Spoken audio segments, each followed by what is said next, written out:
Thursday Night Lights makes a stop in Brookfield tonight, a Greater Metro Conference clash as Brookfield East gets set to take on Sussex Hamilton. Good evening, everyone. With Hall of Fame football coach Dick Basham, I'm John Weiser. Glad you could join us tonight for exciting high school football. Greater Metro Conference. Dick has coached in this league for a long time and always tough football. It is, and this year in particular, it's a very balanced league. I don't think there's any team that's really going to run away with it. I think the two teams here tonight, and Menominee Falls and Brookfield Central and Marquette, all have something to say about who's going to win the conference championship there. And I would really be surprised if any of those teams went undefeated. Sizing up the two teams here tonight, we look at Sussex Hamilton. What makes that offense run? Well, Drew Patterson makes it run, but I think the key person tonight for them is quarterback Michael Barnes. Of course, everything starts with a quarterback, but he needs to manage this game really well. He needs to complete a few passes, and when he gets a chance, he's a very good leader, student of the game, and Coach D'Amato thinks he's a really good quarterback. When you're facing a spread option team, the middle of that defense has to be solid, and Sussex Hamilton has a couple of players that are up to the challenge. Well, the quarterback from Brookfield East is a very important guy, and the two guys in the middle, Noah Nagel is a middle linebacker, played in every game last year, not as a starter, was a backup player, but is a very good player, plays downhill, goes sideline to sideline. He's going to have to keep his eye on D'Amico tonight. D'Amico last season accounted for nearly 2,000 yards from scrimmage, and he's off to a pretty good start again this year. Well, that's true. He had a great year last year, was all conference, all region. I think surprised a lot of people how good he really was, and as the season went on, he proved it. Over 1,200 yards passing, 16 touchdowns, only 2 interceptions. That's very impressive, but he also had 970-some yards rushing with another 11 touchdowns there. This year he's off to a little slower start, not as good a team this year, and he's not surprising people. Feel-good story on defense. Vince Shimborski making a comeback this year as a senior. Well, that's true. He missed all last year, had an ACL problem, was second team all-conference as a sophomore. Tells you that he's a very good player. Now he's playing defensive end and doing a great job. That leads us now to our keys to the game tonight, Dick. Where do we start? Well, I think for Hamilton, they need to contain and pressure the quarterback, keep him in the middle, execute option assignments and their coverages on pass defense well, and they need to shorten the game with their ball control offense. And for Brookfield East tonight? And for Brookfield East, I think they need to hold Hamilton offense under 3 yards on first down. That would really be important. And then run the football successfully and take the pressure off their passing game. And finally, I think East is going to need to get a couple turnovers to win this one. Should be a great matchup tonight. Greater Metro Conference foes set to do battle in Brookfield. We'll be back with a kickoff right after this.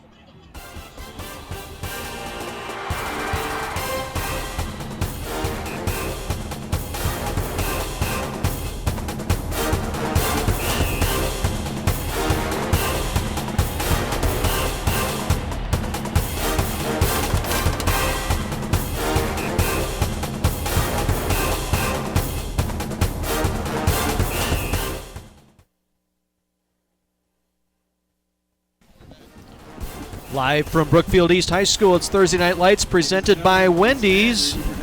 Brookfield East taking on Sussex Hamilton tonight.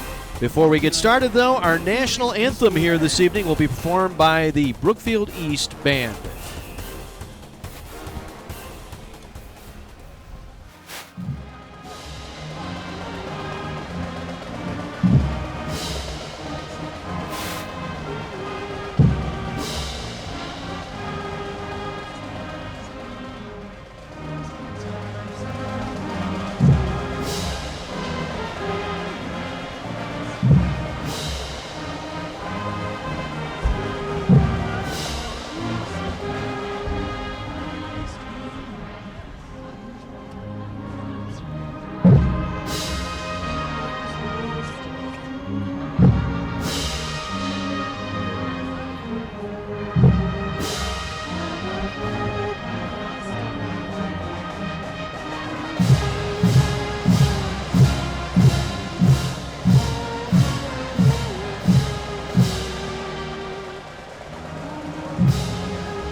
A great crowd on hand for this one here tonight, and a very important game for Brookfield East. The homestanding Spartans losing last week to Marquette, and heartbreaking loss there. They were up 16-0 and seemed to be in control of that ball game, but let it slide in that second half. Well, that was a game of two halves where Brookfield East won the first half 16-7, and they had Marquette backed up almost the entire first half out in their own territory. Allowed them to score just before the end of the half, but then Marquette came out and played impressive football the second half, and the game went back and forth, and Marquette was able to pull it out in the end. And so Brookfield East is up against the wall a little bit. If they would lose this one, then they would need a lot of help in order to probably tie for a conference championship. Hamilton on our first week against Franklin did not fare so well, losing that ball game, but has come back strong the last 2 weeks against Morris Marshall and West Dallas Central. Well, in talking to Coach D'Amato this week, they were stunned a little bit by what happened at with Franklin, and then they were also surprised the second week to see Franklin get beat quite handily by Greendale. But since that time, Hamilton has not played really strong, two very strong opponents. Tonight's that first test since that first game, I think, to see how good they really are. East in the blue, they will kick off left to right as we view it here. A very good place kicker, Connor Allen. Hit a 28-yard field goal last week against Marquette, but been to a couple of different camps. That Alabama camp this past summer for kicking, so we will see if that will play a role into the game here tonight. Back deep to receive, Isaiah Webb and Drew Patterson, their starting running back, now running kicks back on the kickoff team. Well, he's a sprinter on the track team, and so is Webb. They can take it all the way given the right situation here. So we're just about set. Settle in and enjoy high school football tonight. Thursday Night Lights, week number 4. A run up by Allen, and we are underway. And Webb will knock it down near the goal line, picked up by Patterson across the 5. Gets it out across the 25 to the 30-yard line. Nice return, 25-yard return for Patterson out to the 30. And Brookfield, or I should say Sussex Hamilton, will get things started. Alex McGuire in on the stop. Well, Patterson did a really good job of getting the handle on that kick and then staying in behind his blockers as long as he could. And got him out to the 30-yard line. That's a good start for Hamilton. Mike Barnes, the quarterback, 6'2", 187. 2-year starter in baseball, all-conference catcher. Played backup last year, and the pitch will come near side. Big man Patterson nowhere to go. Just ran that kick back, got back to the line of scrimmage, maybe a yard out of that. Micah Childs, the inside linebacker, in on the stop for the Spartans. Let's set the offense for you up front for Sussex Hamilton. We have Zach Gates and Jacob Merkel, Patrick Jean, Mike Friday, and Brad Biswell on the offensive line for Hamilton. 2nd and 9 from the 31. Ryan Morrison, Chris Woodall, Jacob Denning, Isaiah Webb, Drew Patterson are the receivers and running backs. Patterson this year 429 yards, and we got penalty markers down, our first flags of the ball game. Rick Ryder is our referee tonight. Well, that play went nowhere. I'm not sure if it was because of the penalty or just a bad start. A false start penalty here against the Chargers. So it'll bring up a 2nd and 14 as we set the defense for you for the Spartans. Well, Vince Szymborski, as we talked about, Evan Kiekhofer, Tim Bielfuss, and Cal Durney are the up front. Matt Noonan, Micah Childs, and Drew Hepperle are the linebackers. Give it to Patterson, bangs his way back out to the original line of scrimmage, the 30-yard line, before he is wrestled down there. Patterson on the carry. And here's Zach Copeland, Brad Carsons, Alex McGuire, and Mitch Mikulski are the defensive backs for the Spartans. This is what Brookfield East needs. They have 3rd and 10, and this is not a situation where Hamilton is real comfortable. They don't really pass the ball real well, but they need to tonight, I think, if they're going to be successful. Patterson, the single back, 3 receivers near side. They'll run the draw play to Patterson up the middle, stopped at the 33-yard line. Szymborski on cue that time, making the stop, and the Spartans force the punt. Well, that's an interesting call on the first passing situation at their own 30-yard line. They decide to run the draw play, which is certainly a safe play, but not always going to get you 10 yards when you need it. Barnes will punt. Back deep to receive is Sheebley. They'll spread that punt. It's partially blocked.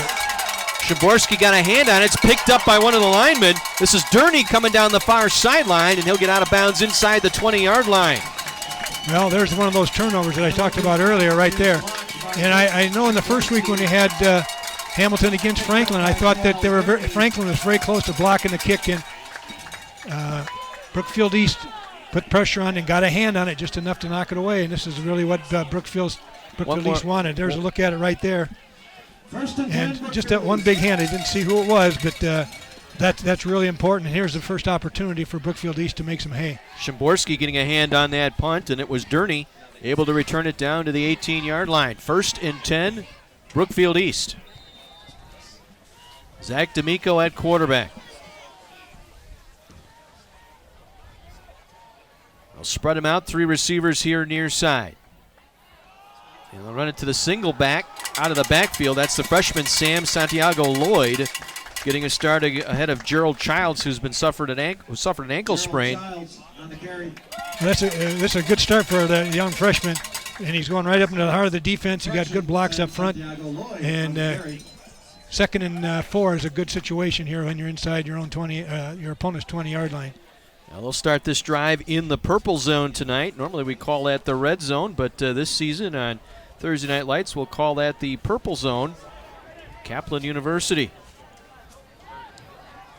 Different school of thought, and we've got motion up front. Penalty coming up here against the Spartans. That hurts a little bit. That negates that first down for the most part.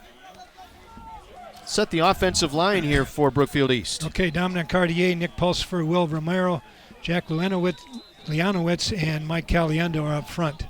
And Romero in ahead of P.J. LeClaire, who's out with an ankle injury. Ferris, Klunder, Sheebley, Childs, and Sutton are the running backs, and the wide receivers. Actually, it's Santiago Lloyd, not Childs. Snap over the top. D'Amico able to flag it down. He'll get covered up for a loss back at the 23-yard line. And we talk about it. You got Will Romero, the junior, in at center, and the snap straight up in the air. Yeah, he's normally the left tackle. P.J. LeClaire, their starting center, is out with a sprained ankle. He is dressed, but still hobbled a little bit, and I think you might see that a little bit more than East wants tonight with a new person in there. Sheebley and Larson split out here to the near side. Sutton lined up in a slot to the left. Single back is Santiago Lloyd.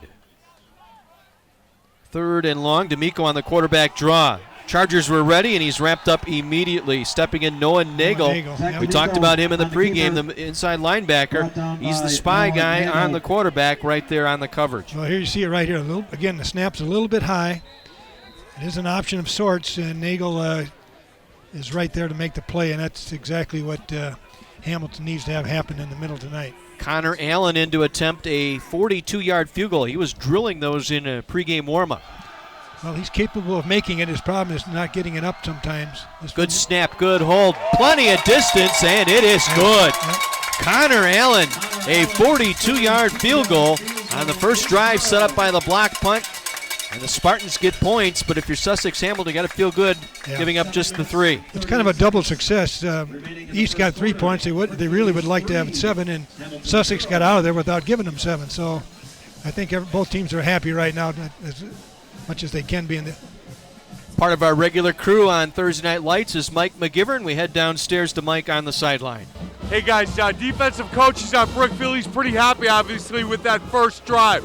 They said 2 things: come off the ball a little bit quicker, and he's really talking to linebackers about trusting their keys. He said, look, everything we've talked about, that's what they're doing. Trust your keys, trust your instincts, and continue to play with that kind of passion. Trust is a must, or your game is a bust. Yeah, you can use that in golf too, I suppose. Back deep for the Chargers.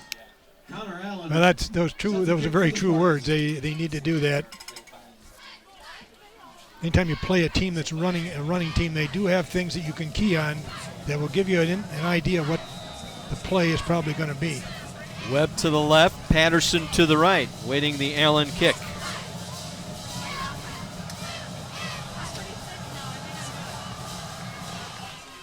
Line drive that Webb will carry into the end zone, and again the automatic touchback. Chargers will get the ball at the 20-yard line. Again, a reminder, Thursday Night Lights presented by Wendy's, available streaming live online. Log on to my24milwaukee.com. Click on the Thursday Night Light link. You can also find complete game videos and photos from this season's games, all at my24milwaukee.com. From the 20-yard line, 1st and 10, Sussex Hamilton. 3-0 our score. And it's a sweep coming around the near side. Plenty of room across the 35 and out of bounds near the 40. They'll mark him out at the 37-yard line. Little jet sweep that time. Alec McShane, the 6-foot senior. Copeland able to bring him down as we take a look. Yeah, just a sweep to the left side, to the wide side. They were able to pull a guard around the corner, get a blocker out there. And that was what's called a short corner because they only had 2 linemen on that side. 17-yard pickup and a First Bank first down. Again, thank you to First Bank Financial Center, our first down sponsor on Thursday Night Lights. Toss to Patterson, trying to get to the outside, out to the 41-yard line. Pickup of about 4. Bringing him down on the play, Matt Noonan, the linebacker on that left side. Well, that's right on the borderline of success for Brookfield East. They can't give them any more than 4 on a running team on a first down. Now they need to make a play here in order to get them off their rhythm. From the 41, 2nd and 6. Patterson again, straight up the gut across the 45. Breaks a tackle out to midfield.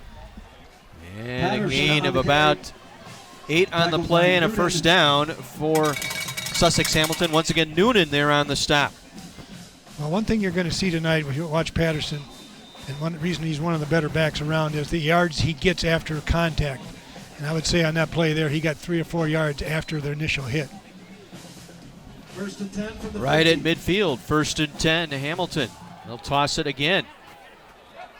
Bring it around the near side. Patterson, they string it out nicely. Just a short gain. Good read by the Spartan defense that time. Strung it all the way out here the near sideline, forcing him to the boundary. Copeland and Noonan ushering him out that time. Well, in particular, Matt Noonan there made a really good play because he was on the inside and Patterson ducked in and then bounced out. And Noonan was able to bounce out with him and keep him running sideways, and that's key to success on first down. So now they only got 2 yards. That's just what Brookfield East needed. Woodall and McShane split to the right. They'll toss it that way. Patterson, again, trying to find some room, and again, good job by the Spartan defense to string him to the boundary, as he wasn't quite able to cut it upfield for just a couple. Mikulski, the corner on that far side, finally brought him out of bounds. Well, they're using Patterson a little bit differently now than they did in the first game we had this year. They're running him, tossing and running outside. Now, at that time, he was coming off of a sprained ankle. It's now 3 weeks later, and I think you can see that he's pretty well healed up. Gain of 5, 3rd and 3. And they'll keep it. Barnes met in the backfield and drilled. In there first, Drew Hepperla.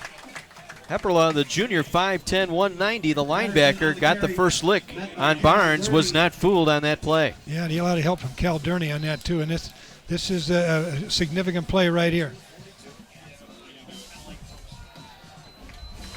Now 4th and short, middle of the field. It appears the Chargers will go for it here.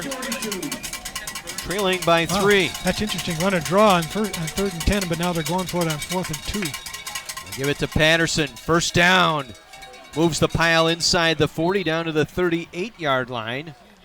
Gain of about 5 on the play, and they pick up the first down. So Patterson extends the drive. Hepperla again there to make the tackle. Now, field position has everything to do with the coach's choices there, and they felt at the 40-yard line it was a good risk. And it isn't often that you hold Patterson with less than 2 yards. First Bank Financial Center first down. Again, thank you to them. The First Bank Financial Center, one bank, one resource, sponsoring our first downs this season. Barnes wants to throw, looks left, bubble screen, completes the pass near side. Webb takes it inside the 35 down to the 33-yard line. Bielfus, the nose tackle, able to make the play. To Ryan Warzon. Check that, that's Warzon who caught that, the split end here on the near side. Yeah, that was a little bubble screen, rocket screen coming inside, and just what they needed there. They ended up with 2nd and 6 here. Well, that's what happens. You stack the line, you put 8 in the box, you can beat it with that little bubble screen. And they go back on the ground to Patterson, moving the pile inside the 30 down to the 29-yard line. Well, Hamilton's doing a great job here now of mixing it up. Inside, outside, power, pass. That's what you need to do to keep the defense off balance. Cal Durney making the tackle that time. Durney battling a hip pointer last couple of ball games. Brings up third and short. 2 from the 29. Just inside the 30-yard line. Third and about 2. They'll toss it out to Patterson. Met in the backfield and dropped. Blowing that play up, Szymborski, who got penetration immediately. Got his hands on Patterson just as he got the toss. Lost a yard as we take another look. Yeah, Szymborski did a good job bouncing outside right there off of the block. And a little bit of a key, I think Patterson lines up significantly deeper when he's going outside than when he's going up the middle, and that might be something that's helping Brookfield East sniff out that sweep. So for the second time on this drive, they will try and convert on fourth down. Barnes gets them set. They're running around the edge. They got some running room. Coming around near side, penalty marker down. Taking it inside the 10, brought down inside the 5. Once again, McShane, but we have a penalty marker on the play. Copeland finally brought him down from behind, but we'll check out the penalty.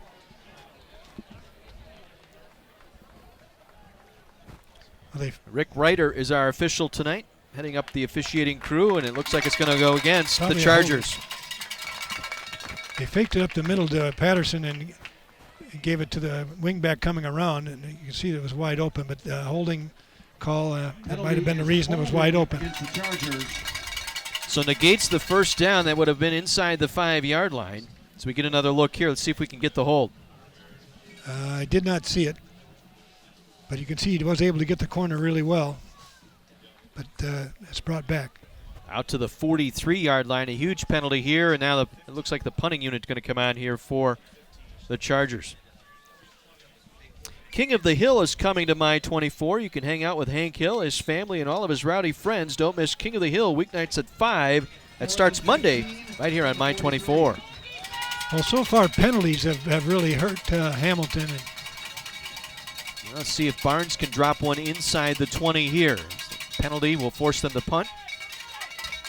Here they get another piece of it. Short punt off the side of his foot. It'll go out of bounds. Oh. It'll go out inside the 35-yard line. They'll mark it at the 34. So a bad punt there by Barnes, and the Spartans will have good field position here with 3:44 to play first quarter. We'll take our break here. 3-0. Brookfield East on top of Sussex Hamilton. Thursday Night Lights presented by Wendy's.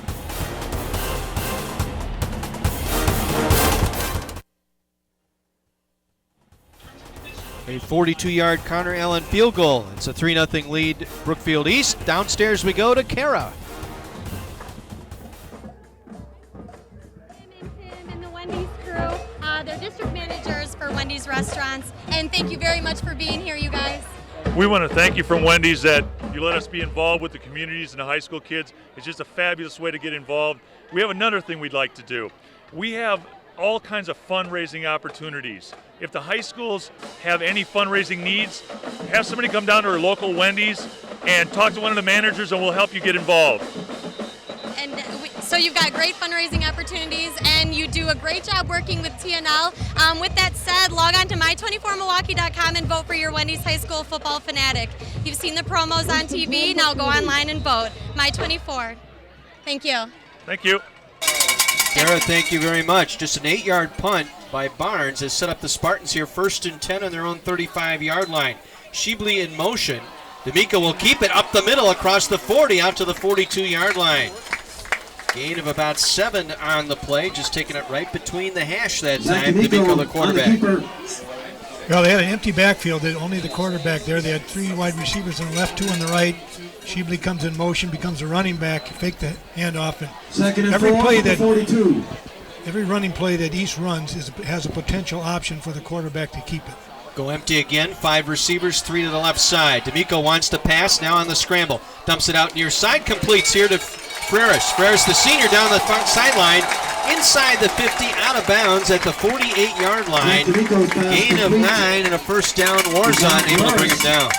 Well, Don first fell down on the sideline, and then D'Amico had to bring it down, and then as soon as he got up, he was open and popped it to him. Made a nice lead on that. Let's go downstairs to Mike McGivern. Offensive line coach for Brookfield East made the offensive lineman stay after here in a minute. He said, look, everybody's celebrating. We did not have a good first set there. He said, well, another set like that, I'm making some changes, and you know I'm serious. Boys, he scared me a little bit. Well, it didn't get through that time as Sheebley that time stopped behind the line, may have lost a yard back near midfield. Well, we'll see. I think it was more of a threat than a reality.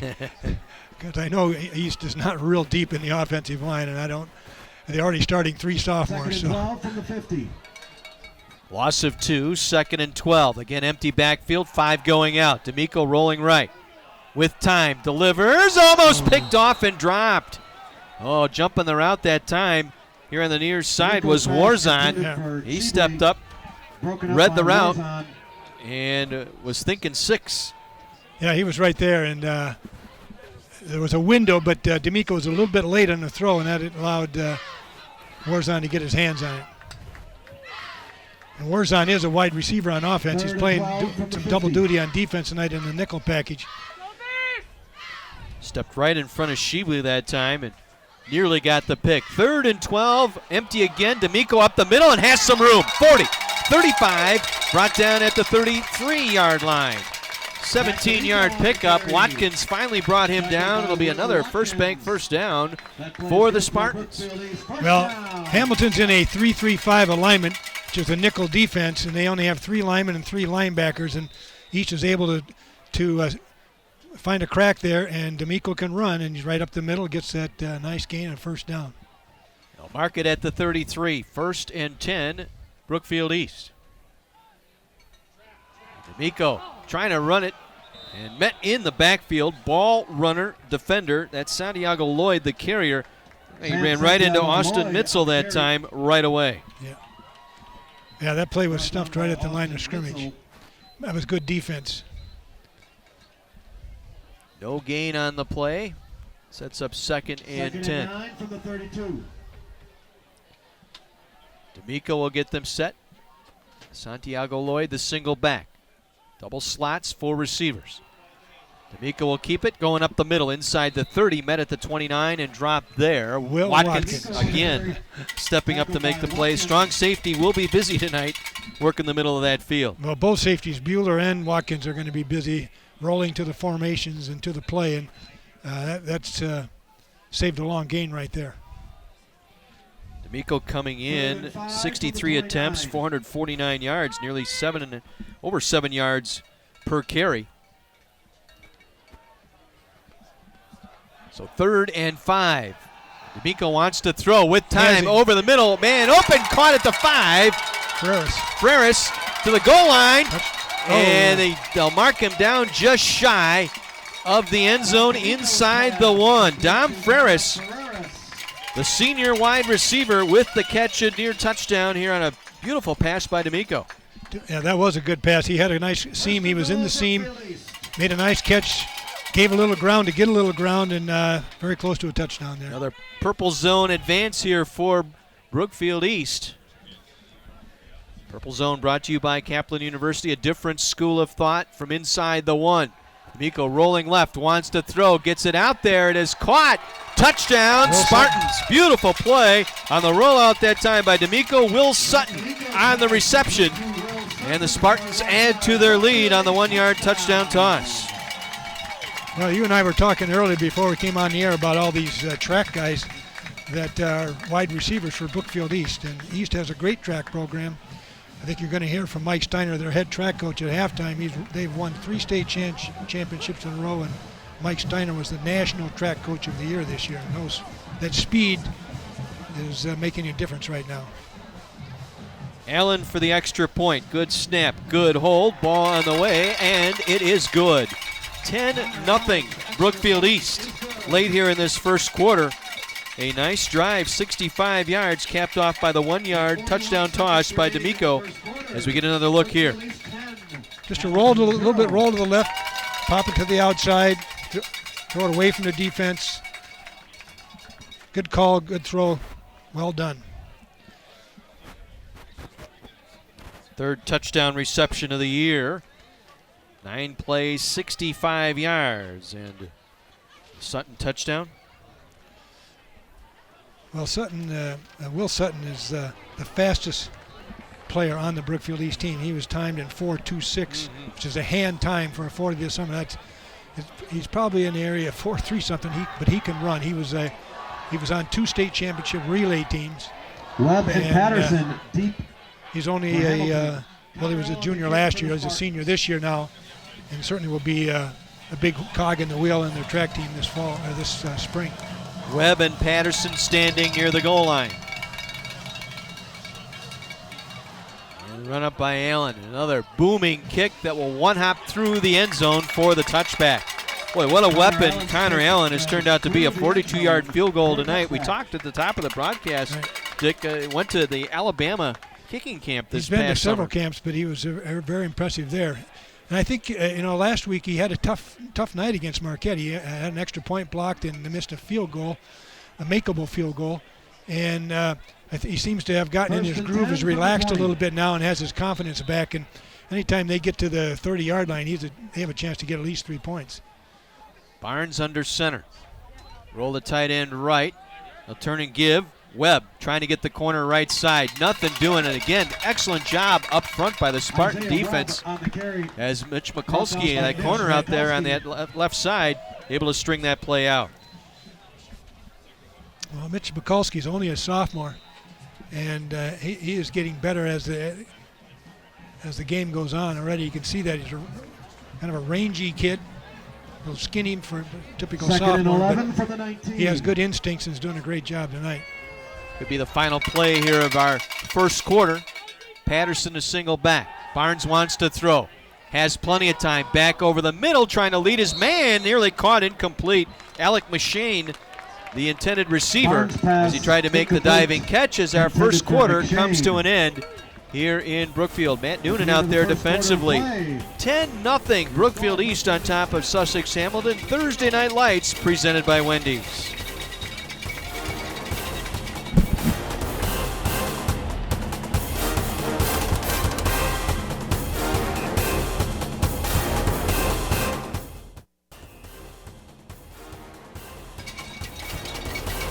Nothing Brookfield East on top of Sussex Hamilton. Before we get started with the second quarter, down to the sideline to Mike McGivern. Hey boys, I got a new favorite coach, offensive line coach at Brookfield East, Coach Johannes. Remember last time I told you he threatened the boys, look, one more set like that, you're out. Now he's saying, look, there isn't anybody else that can start 3 sophomores and do what we did. You guys were great. And by the way, don't have another bad set because I'm pulling you boys. He's my new favorite coach. Big play by Alec McShane, brought down by Alex McGuire, all the way out to the 44-yard line. 25-yard pickup as we take another look. Great toss here by Barnes. This was a good throw and a good, well-run pattern too. We broke to the outside, and that was right on the money. And that's what Hamilton needed. Barnes will give. Patterson bangs his way up the middle, met by a host of Brookfield East Spartans, led by Cal Durney off that defensive line, the defensive end that time on the stop. Well, Brookfield East defensive line is doing a good job of standing there. They're a little undersized compared to Hamilton's offensive line, and they're getting them stood up and not giving Patterson a lot of room to run. Second down, going to throw it out here, and it's incomplete, nearly picked off the receiver that time. The intended receiver, Warzon, cut inside. Hepperle was out there, the linebacker, and nearly got a gift that time from Barnes. Well, that was a miscommunication, it looked like anyway, between the receiver and the quarterback. Barnes threw it to the outside. I think he thought his receiver was going to break out, and the receiver turned in, and as a result, we had nothing there. Almost looked like Warzon was supposed to run a little curl to the outside rather than the post inside. Exactly. Well, brings up a 2nd and 6 here, or 3rd and 6, I should say. And Barnes rolling out, has plenty of time.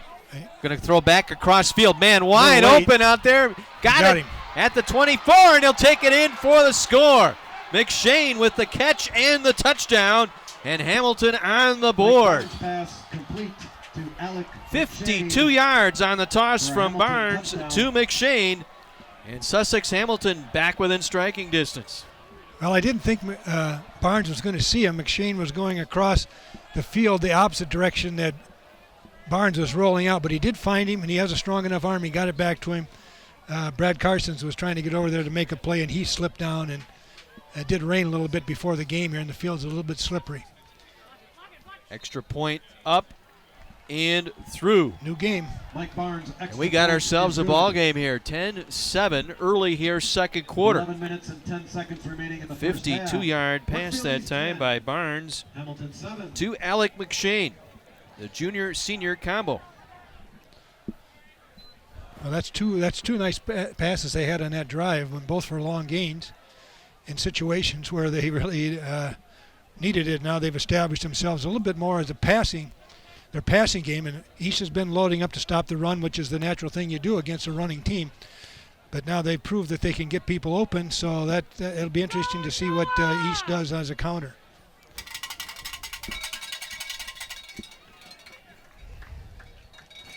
Three-man back here for the Spartans. Nate Sheebley, Chad Sheebley, Klunder, Spartans. and Sutton all standing back, For Hamilton. awaiting the kick. All sprinters on the track team. 6 plays, 80 yards, the 52-yard touchdown play. John D'Amato, the dean of coaches here in the Metro Conference, has to like the way his Chargers have responded here, as it will one hop to Sutton. Across the 15, high steps across the 20, and Russell down near the 25-yard line. Good return as Radcliffe brings him down on special teams for the Chargers.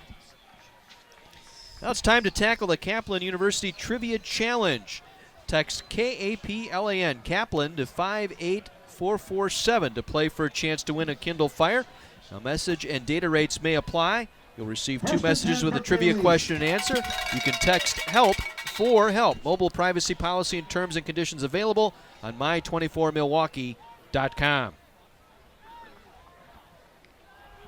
Mark it at the 26, 1st and 10 Spartans. And the freshman running back getting the call. Sam Santiago Lloyd, 5'10", 210-pound Frosh on the carry out near the 27-yard line. Just a straight ahead give, nothing fancy. Noah Nagel was there to make the stop. Nagel, the inside linebacker.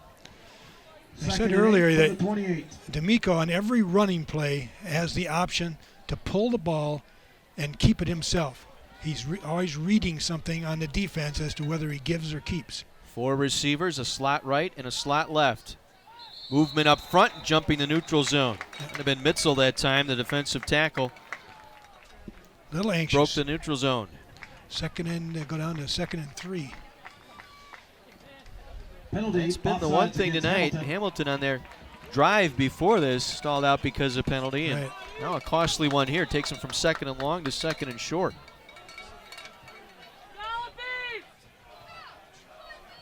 You can see the East doesn't huddle up. All the plays are called from the sideline with signals and signs. They wear wristbands and have codes that they use to relay the play to the wide receivers. Miko pulls it out of Santiago Lloyd. The defense was not fooled as they got penetration that time. Sean Cody, linebacker, 5'9" senior, was there. As we remind you, Thursday Night Lights presented by Wendy's, available streaming live online. Log on to my24milwaukee.com and click on the Thursday Night Light link. You can also find complete game videos and photos from this season's games. Paulie's busy loading them up right now. That's my24milwaukee.com. I think you saw in that last play that Hamilton blitzed and really confused everything and got that no gain play. Here they come again. D'Amico trying to scramble, trying to lose the rusher, throws it out, incomplete. Blowing that play up, Bryce Figueroa right in the face of D'Amico immediately, forcing D'Amico on the run. Had to throw it away to that far sideline. Well, Figueroa is not nearly fast as D'Amico and wasn't going to catch him, but he did a great job of keeping him in that 1/3 of the field and pinning him in on the sideline so he couldn't go anywhere.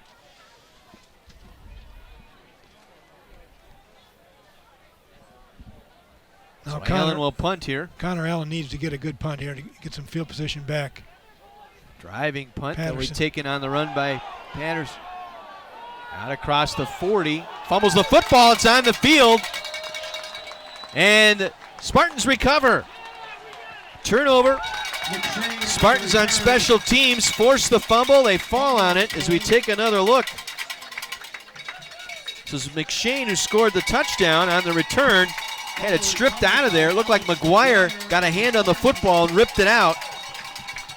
I apologize. I thought it was Patterson who fielded that, but it wasn't. You can And see that he ball. did a good job of sidestepping that first tackler, but then he got a lot of whack, and they were able to take him down and take the ball away. First and 10, Brookfield East. So Brookfield East will take over on the Sussex Hamilton 39-yard line. And they'll go empty here. 5 receiver set, 3 to the left side.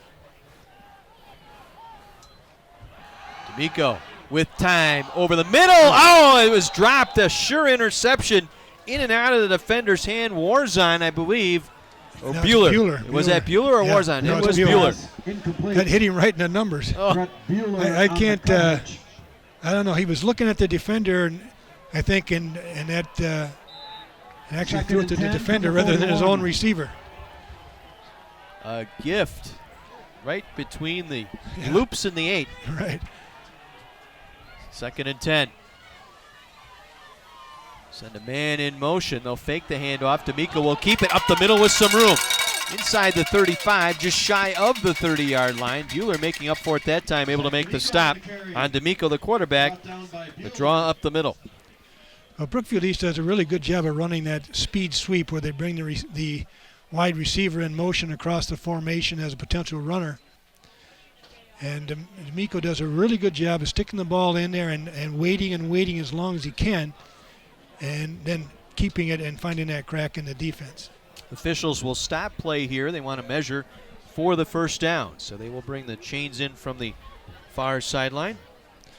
This is the second time Brookfield East has had good field position due to a turnover, and I did say in our opening that I thought they needed to get a couple breaks, a couple turnovers in order to have a chance to win the game. So far, they're way ahead of schedule, 2 in the first quarter. First bank, first down as they stretch out those chains. Brookfield East, first down. So first down Spartans. Ball at the 31-yard line.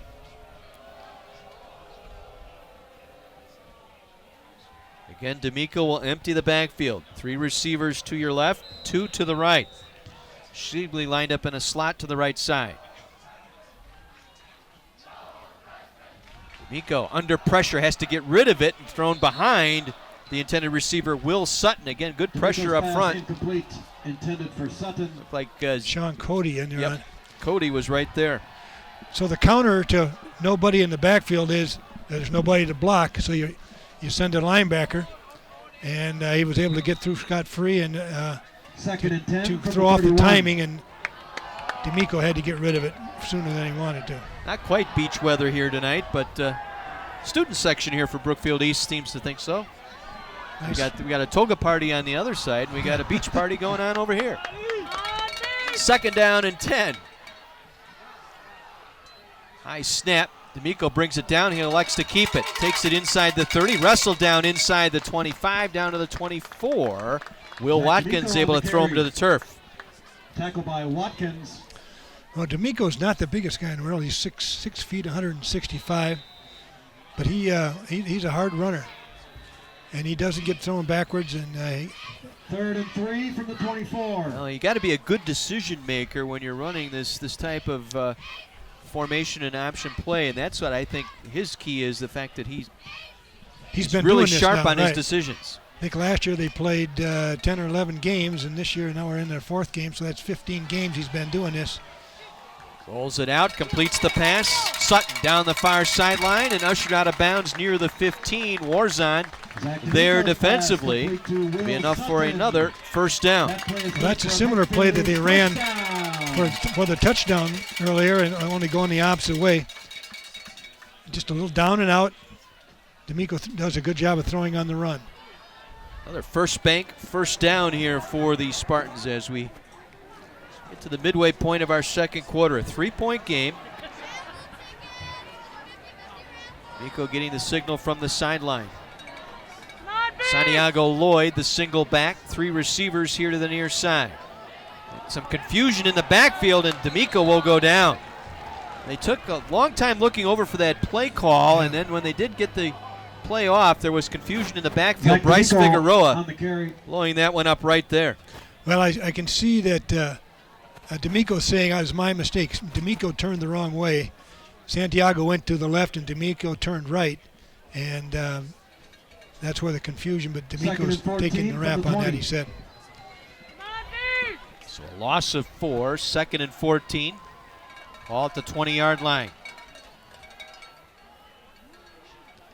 Nope, movement. Right guard pulling out of his stance that time. That was Jack Leonovich. Leonovich, the sophomore on that offensive line. Well, they have 3 sophomores.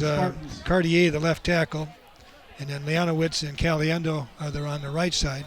They have 1 senior, Noah Pulsifer at left guard, who is a very, very good player. So ball moved out to the 25-yard line, 2nd and 19 for the Spartans. Santiago Lloyd, the single back. D'Amico wants to throw, looking left over the middle, and it is intercepted.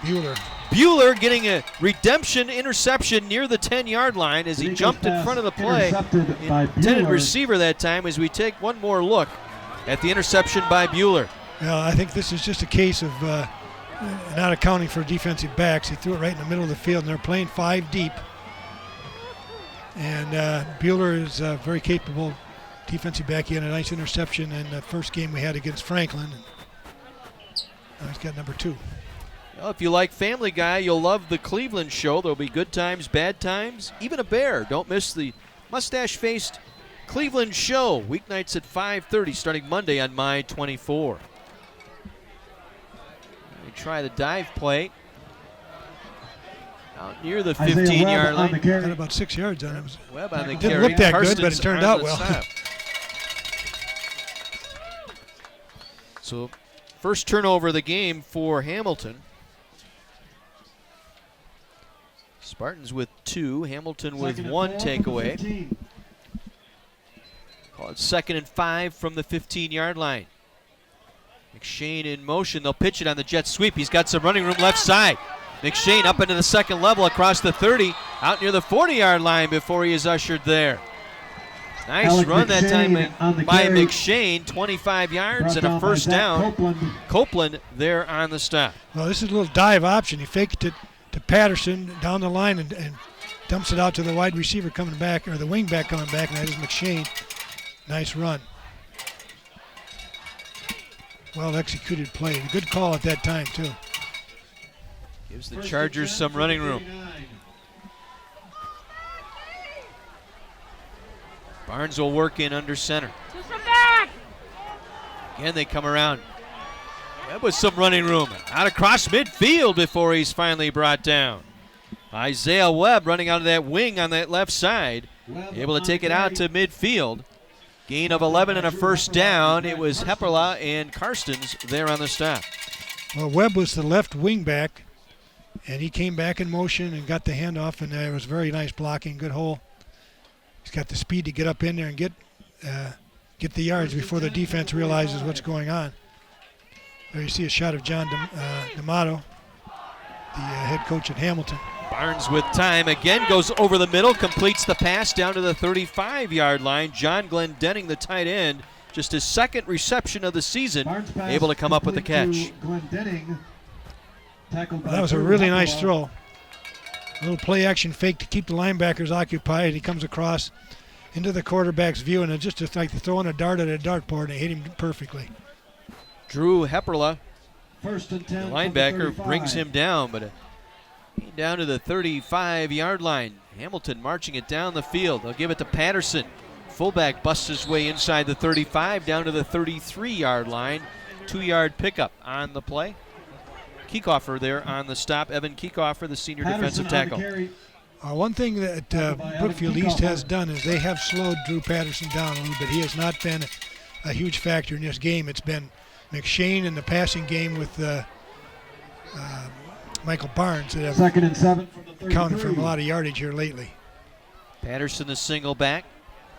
McShane in motion. They'll give it to McShane coming around the end inside the 30 down to the 27-yard line. Gain of 6 on the play. Memel, the free safety, in on the stop for the Spartans. Well, that's the old-fashioned second man through play off of what originally was a split T formation way back in the 40s. And he just faked to Patterson, and then the back coming in motion just follows Patterson right through the line. Very effective. Now 3rd and short. Need 2 yards for the first down. Patterson will get the first down and more. Just bowls his way forward, moving the pile down to the 20-yard line. Gain of 7 and a first down for the Chargers. Matt Patterson Noonan on the in carry. on the stop.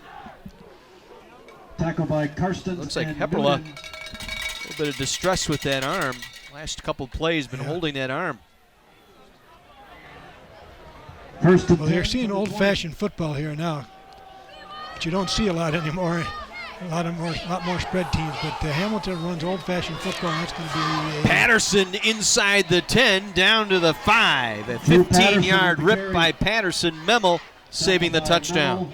Yeah, he was right down Main Street on that one, and nobody was able to get a hand on him. I take that back. He did drag Eric Memel about 5 or 6 yards at the end there.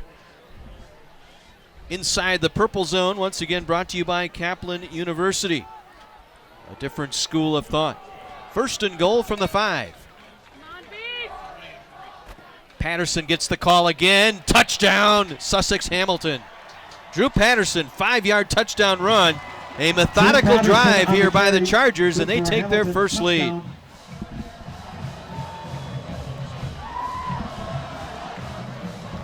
Nothing pretty about that. It's just straight ahead and pretty much untouched in the end zone. That's not a good sign. Patterson, his 8th touchdown rushing this season. Well, the Hamilton offensive line might be starting to take control here of the line of scrimmage, and it doesn't bode well for Brookfield East. They've been Timeout, doing a really Hamilton. good job. Hamilton having to burn a timeout here. They were short a player on the extra point, so this will be our timeout as well. 3:45 to play. The extra point pending. Hamilton up by 3.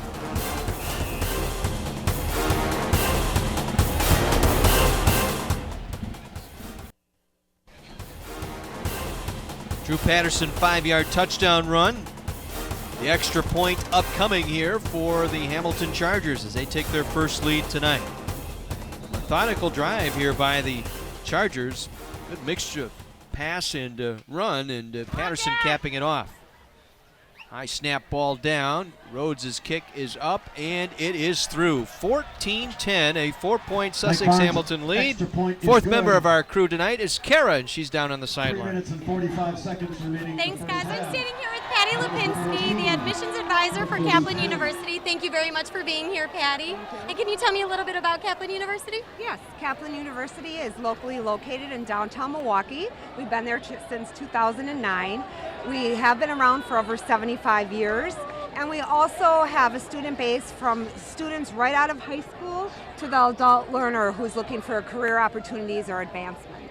And from what I understand, Kaplan makes it somewhat affordable to go there?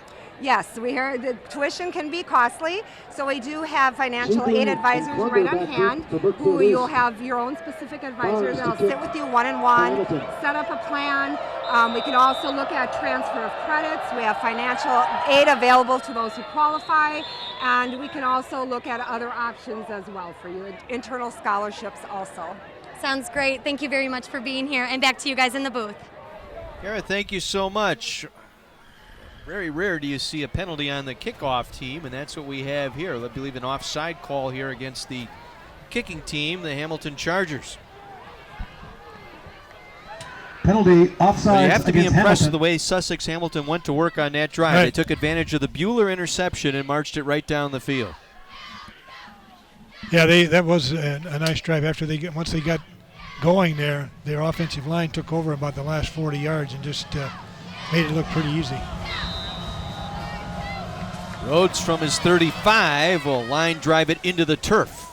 And we picked up here across the 25 to the 30. Breaking a tackle out to the 35, make it the 37-yard line. Nate Sheebley with the return. All the way out to the 37-yard line. And Mark Radcliffe in on the stop. 9 plays, 90 yards. Do the math. That'd be Patterson, 10 yards a play, huh? 15 carries tonight, 68 yards and a touchdown. I was good at math every once in a while, so Well, even I could come up with that I one. taught it for I know, 43 I know. years. I know. I'm just showing you I haven't forgotten it all. Well, now the Spartans back to work and everybody jumping here. Speak of forgetting here, Center forgot somebody to count. forgot it. Legal procedure.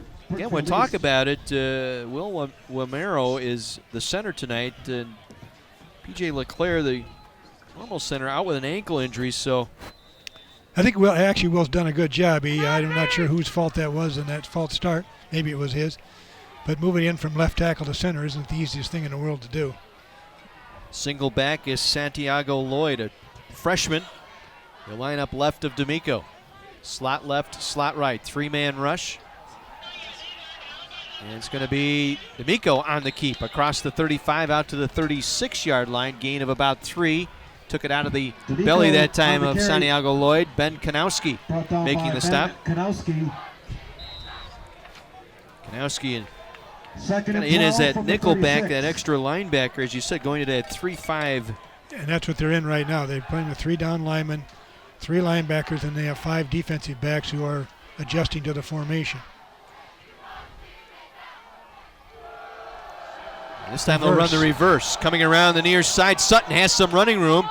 Good close, though, on the play, and nice job defensively. Mark Radcliffe stepping up, stayed home, strung him back outside the numerals here on the near sideline. Mark Radcliffe, the senior cornerback, staying home here on this near side. Well, the important thing here is the speed that Sutton had didn't really help him because he was running sideways most of the time, and Radcliffe did a good job of keeping position on him and just using the sideline and eventually making the tackle. 3rd and 8 from their own 40-yard line. The play getting signaled in to Zach D'Amico, the senior. You can see all the Brookfield East guys looking at their wrist. They have a wristband that has some plays printed on it. Trips to the right for D'Amico. He'll run the draw with running room across midfield. D'Amico spins inside the 40 down to the 38-yard line. Zach D'Amico, the quarterback, on the draw up the middle. Will Watkins, the strong safety, finally brought him down. But a gain inside the 40-yard line and a first bank first down for the Spartans. Well, the play on the wristband was a quarterback draw, and that's about as well executed as you'll ever see. Drop back, there's 3 or 4 steps, and then the defense is thinking pass rush. Linemen turn him out, and the quarterback runs up the field. Santiago Lloyd in the backfield. They bring the man in motion. Klunder will hand it off. Santiago Lloyd inside the 35 down to the 31-yard line. 7-yard pickup. Kanowski again in on the stop as we head downstairs to Mike McGivern. Hey guys, number 52 for Brookfield East, Drew Hepperla, has hyperextended his elbow. They've taped him up. He's going to give it another shot. The trainer said, be a little careful when you hit Patterson. Be careful. 2nd and 3 from the 31. That's easy to say and hard to do, I'll tell you. Exactly right.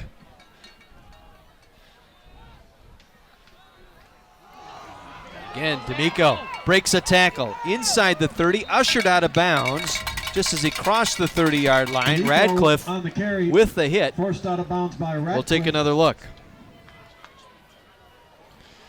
Yeah, he broke a tackle right there and was able to run, and Tommy Deal had a hold of him and got away from him. First down.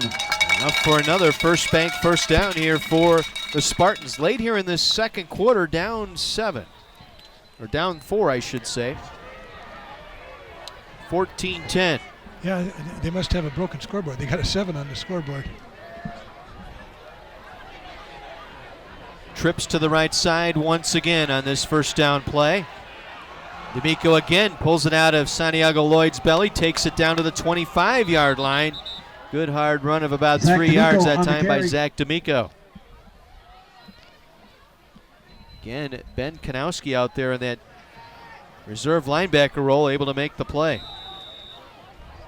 For scores and updates from all of the key high school football games in the area, tune into the Wendy's Varsity Blitz High School Scoreboard Show. Join our own Mike McGivern and High School Hall of Fame coach Ron Davies. That's Friday nights at 7 on Sports Radio 1250 WSSP.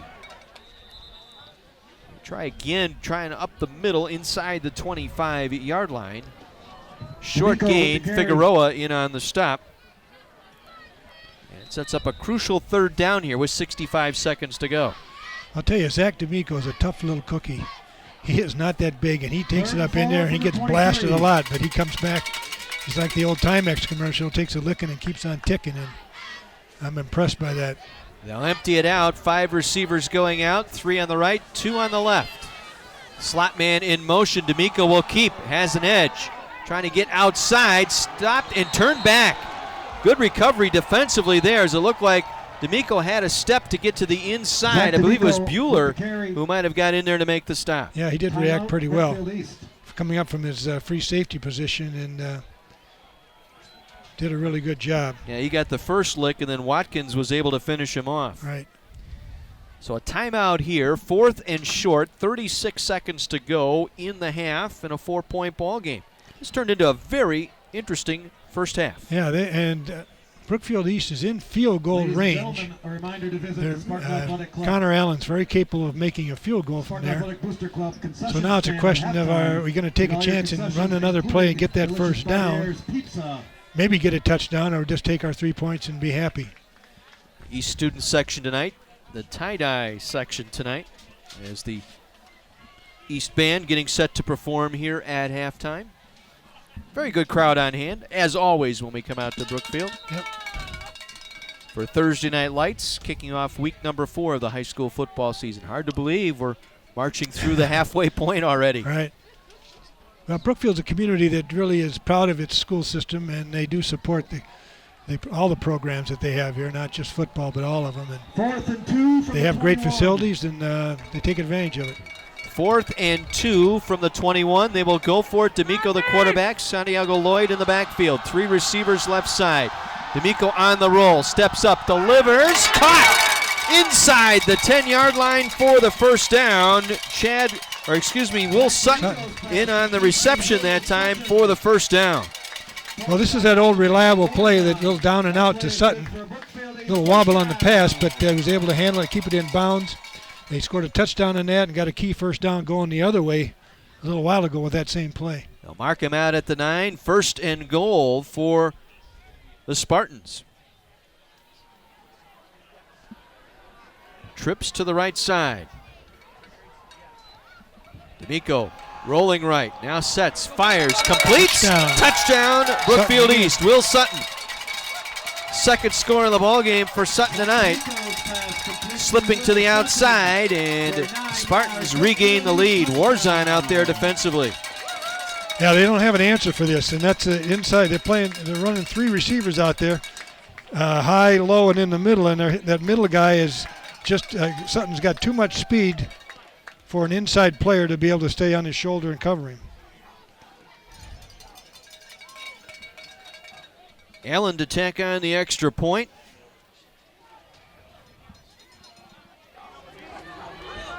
And it's on the way and through. 17-14 Spartans as we get another look.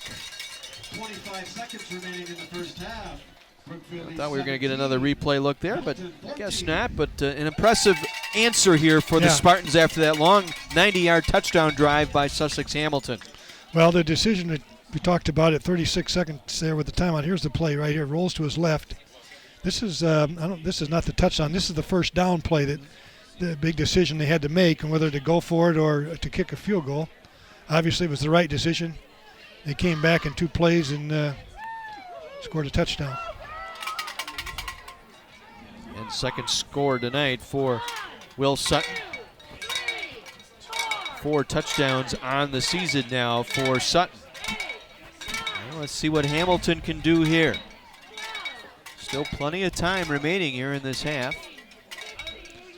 Well, Brookfield East is doing a good job of taking advantage of the coverage that Hamilton is trying to use here on this particular play. And I think Hamilton's probably going to have to change their scheme on that at halftime, and otherwise it's going to be a problem. Patterson split to the near side, Webb to the far side, deep for this kickoff by Connor Allen. I don't think he'll kick it deep. I could be, unless maybe they feel he can kick it out of the end zone.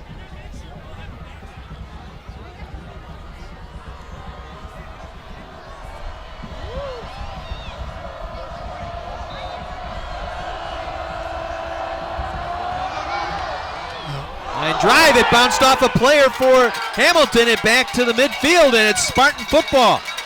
Third turnover tonight for the Spartans on special teams as they kicked a line drive, hit the front line, went off the shoulder, and Connor Allen, the kicker, able to come up with the recovery.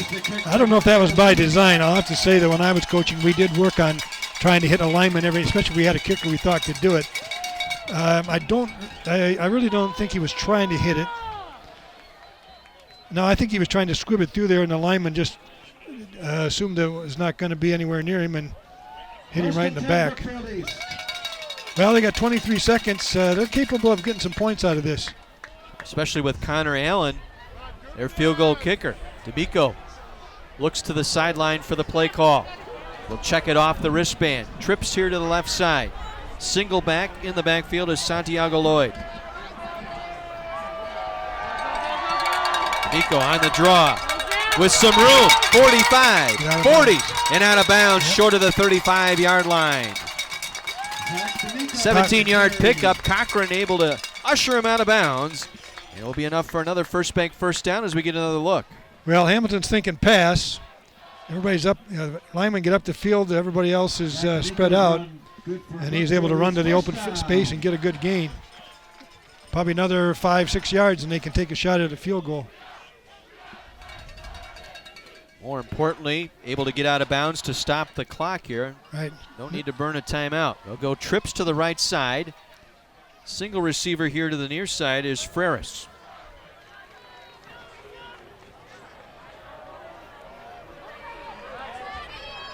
And they don't get the play off. Timeout.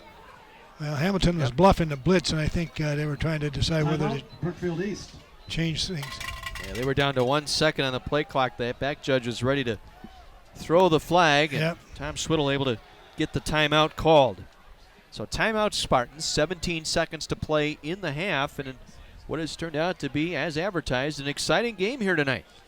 Well, it sure has been, and this is a key time for Brookfield East because they've got a chance to get some kind of free points here, so to speak, because of the mishandling of that kickoff. Well, you mentioned in the keys to the game they needed to get turnovers tonight. So far, they're +2 in that turnover battle. Yeah, +2, but they've gotten 3. So I thought if they get a couple, that would really give them a better chance. And so far things have worked out well for them. Let's head down to the sideline and Mike McGivern. Hey, boys, for the viewers, if they want to follow me on Twitter, I was told to do this. I want to be more like Coach Basham. You can follow me at Big Time 1250. So follow me at Big Time 1250. And Coach Basham, I don't know if you're using Twitter yet, but maybe you can follow me. Well, you're easy to follow. You can't lose you, that's for sure. Attaboy, Dick. Keep it up. Oh, boy. Now, guys. D'Amico under pressure. Going to throw it near sideline, and is caught. They'll call it a reception. Making the diving grab here in the near side was Freris. Freris. The senior, that's his second grab tonight. Yeah, that was really well done. Right on the sideline. Kills the clock right away. That's a tough throw for a quarterback going to his left, and he was able to get that 1 foot down that you have to have down. Not much Radcliffe could do there. He kept the feet in to make the play and then get out of bounds. Stop the clock with 11 seconds. One more play if they can. So send the man in motion. Sutton to the far side. D'Amico going over the middle. Ball is tipped and knocked away, incomplete. Sean Cody, I believe, got a hand on it that time. Well, they're going to take a crack at a 50-yard field goal here, I think. And why not? Connor Allen has the foot here as we get another look at that swat. J.J. Watt making a living out of that in the NFL. Yeah. Cody able to get a hand on it here. This will be a 48-yard field goal here. Good snap. Good hold. Ball's in the air. Does it have the distance? No, right. Wide to the right. He did have the distance, but he was wide right. Yeah.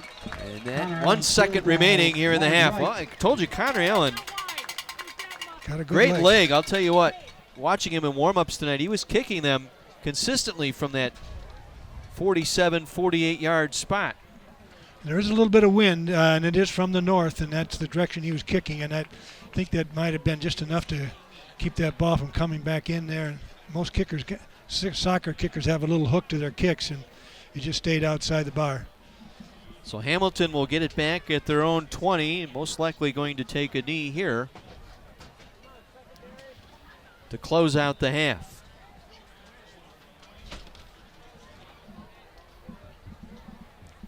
And we'll just get in this safety position here, and Barnes will take the knee, and our half comes to an end here in Brookfield.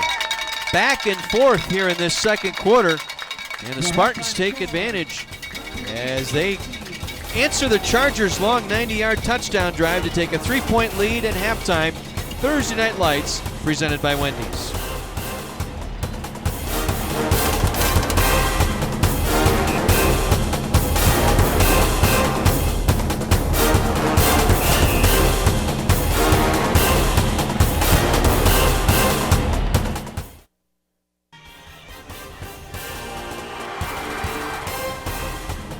Three-point Spartan lead here at the half. My 24's Thursday Night Lights halftime report, sponsored by Zero in Wisconsin. Brought to you by the Wisconsin Department of Transportation. A pair of touchdown receptions by Will Sutton tonight, and a 42-yard Connor Allen field goal has given the Spartans the 17-14 lead. As we head downstairs to the fourth member of our crew tonight, Kara on the sideline. Thank you very much, guys. I'm standing here with Trooper Robert Simpson of the Wisconsin State Patrol. And tell me a little bit about what the Zero in Wisconsin Safety Traffic Campaign is. What the campaign is basically is education on dealing with young drivers with the wearing their seatbelts, not texting and driving, and no drinking and driving. All right, and we've got a lot of young drivers in the stands here. So what advice do you have for them in terms of traffic safety? The biggest advice that we want them to know is the number one thing is you gotta wear your seatbelt. You get in that car, put the seatbelt on, because the seatbelt prevents fatalities. They may not think it as young as they are, but it's proven fact. I've seen it. I've been out here on the road for 19 years. The seatbelt keeps you in the car, keeps you from getting ejected, and that's the number one way to stay alive out here on the roads. So what could happen to me if you catch me without a seatbelt on? Well, if you're not wearing a seatbelt and I pull you over, you're going to be a citation for not wearing your seatbelt. And that's a good thing you're getting a citation, because a lot of people I pull up to that weren't wearing a seatbelt, and if they were in a crash and they were ejected out of the vehicle, they're not alive to get a $10 seatbelt citation. Yeah, I'd rather get a $10 seatbelt ticket than I would too. The alternative. Thank you very much for being here. No problem. Thanks for having me. And back to you guys. Kara, thank you. Bobby Simpson, we thank you as well. Trooper Bobby Simpson from the Wisconsin State Patrol. My 24's Thursday Night Lights halftime report, sponsored by Zero in Wisconsin, brought to you by the Wisconsin Department of Transportation. Halftime here in Brookfield, 3-point Spartan lead over the Sussex Hamilton Chargers. A great battle tonight amongst the greater Metro Conference foes. As Spartans getting a late touchdown, second one of the night by Will Sutton. The difference in this one thus far. Let's head back downstairs to Kara and our fine folks from First Bank Financial Center. Thank you very much, guys. I'm standing here with Kevin Wolf, Market Development Officer with First Bank Financial Center. And can you tell me a little bit about First Bank Financial Center? Sure. First Bank Financial Center is a community bank serving the needs of our customers in southeast Wisconsin. For the past 154 years, we've been headquartered in Oconomowoc, and we have 11 convenient locations throughout the area. And what are the benefits of community banking? Well, at First Bank Financial Center, our customers are greeted by name when they walk in the door. Our branch staff really takes the time to get to know our customers and really enjoys that part of their job. In fact, speaking of our employees, over 80% of our employees volunteer within the communities that they live and work in, helping to make those places better places. Oh, that's great. And what products should future customers be aware of? Well, we're really excited about our checking products. Our checking products at FBFC, free really is free. We have no hidden fees, no minimum balance, and our customers enjoy the aspect of being able to visit 600 ATM locations throughout southeast Wisconsin and throughout the state. So for those of us that live, work, and play in the state, we're really never far from one of our convenient ATM locations. Also, our online banking and mobile banking products are top-notch. We've just added mobile check deposit, so our customers have the added convenience of being able to make their deposits anywhere at any time. Oh, that's great. And where can people find more information about First Bank Financial Center? Well, we'd love to see everybody in one of our 11 locations throughout southeast Wisconsin, but you can visit us on the web at www.fbfcwi.com, or you can call us at 888-569-5909. Okay, well, thank you very much for being here, and back to you guys in the booth. Kara, thank you, and thank you to Kevin Wolf and the fine folks at First Bank Financial Center. 3-point Brookfield East lead here at the half in Brookfield tonight. Thursday Night Lights, presented by Wendy's.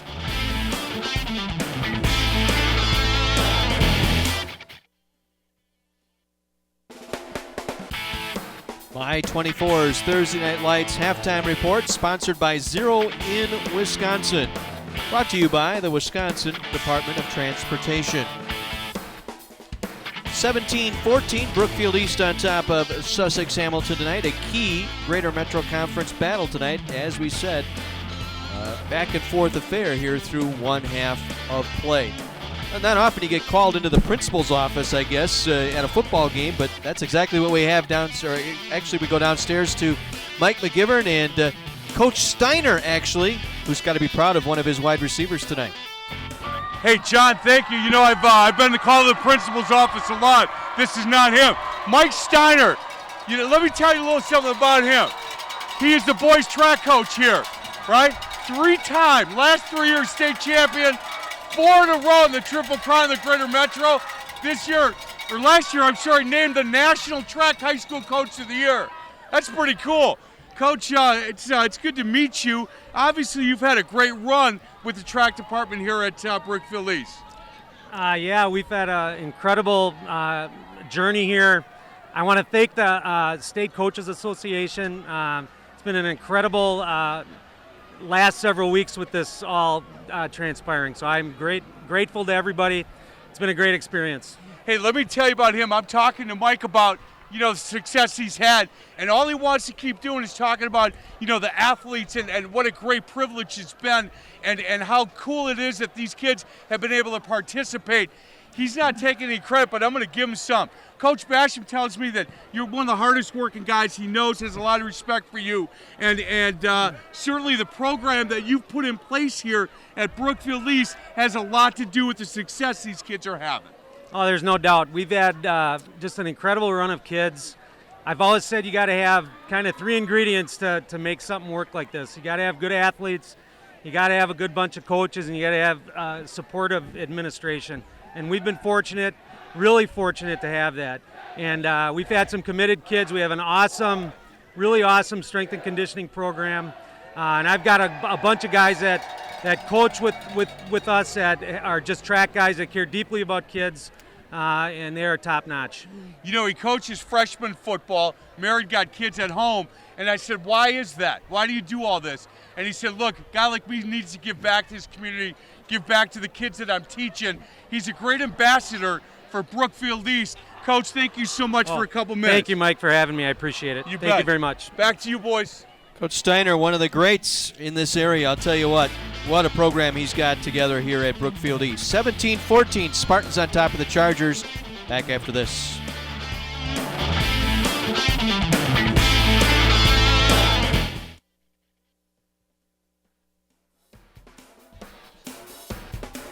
Thursday Night Lights halftime report, sponsored by Zero in Wisconsin, brought to you by the Wisconsin Department of Transportation. 3-point ball game here at the half in Brookfield. A great, entertaining ball game between the Spartans and the Sussex Hamilton Chargers. And into our highlight package of our first half here tonight. Well, there's been a lot of good plays. Got off to a great start here early on. Connor Allen's 42-yard field goal got the scoring started. This is a shot of the East defense in containing Drew Patterson, forcing him out of bounds. Good play on the quarterback right there to stop that run there. Here's the pass from D'Amico to Dom Ferreras for the gets down to the 1-yard line, not quite in the end zone. Eventually score right here. Little flat pass to Will Sutton for the first touchdown. Puts him up 10-0.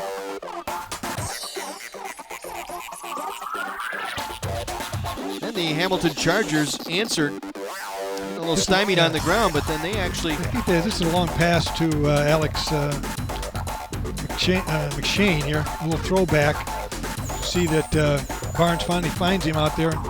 Able to throw it back. Both defenders go down. Pretty easy looking touchdown right there. Well thrown ball.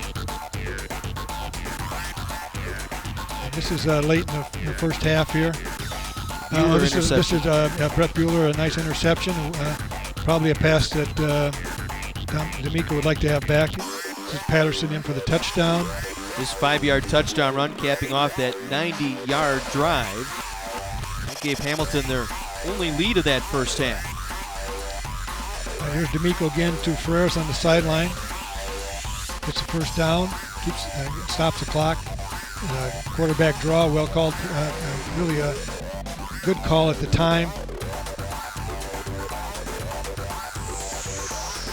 Sheds the tackler there. This is D'Amico again. The quarterback gets out of bounds, stops the clock. Getting down to late in the first half now. Here's the touchdown to McShane. Same play that they scored before, but going to the right rather than the left. McShane's a little gimpy there. He's the fastest. He's got a little ankle problem. He's got some tape on it, but doesn't seem to be slowing him up right now. 2 touchdowns on the night by McShane as we look at the numbers.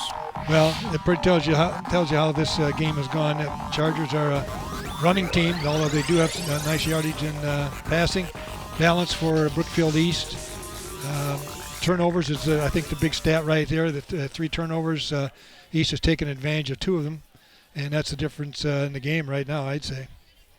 Well, I said before, Mike called in the principal's office from one guy who spent a lot of time in Bob Carbone's principal office down at Kenosha St. Joe's. We'll send it down to Mike McGivern. Hey, John Weiser just said that you spent a lot of time in the principal's office as a high school student. I don't believe that. That Andy Farley is a principal here at Brookfield East. Thanks for having us. Oh, thanks for coming out. We really appreciate you coming out. Our community is really proud of our school and like to showcase it. So thanks for coming. You hear those guys?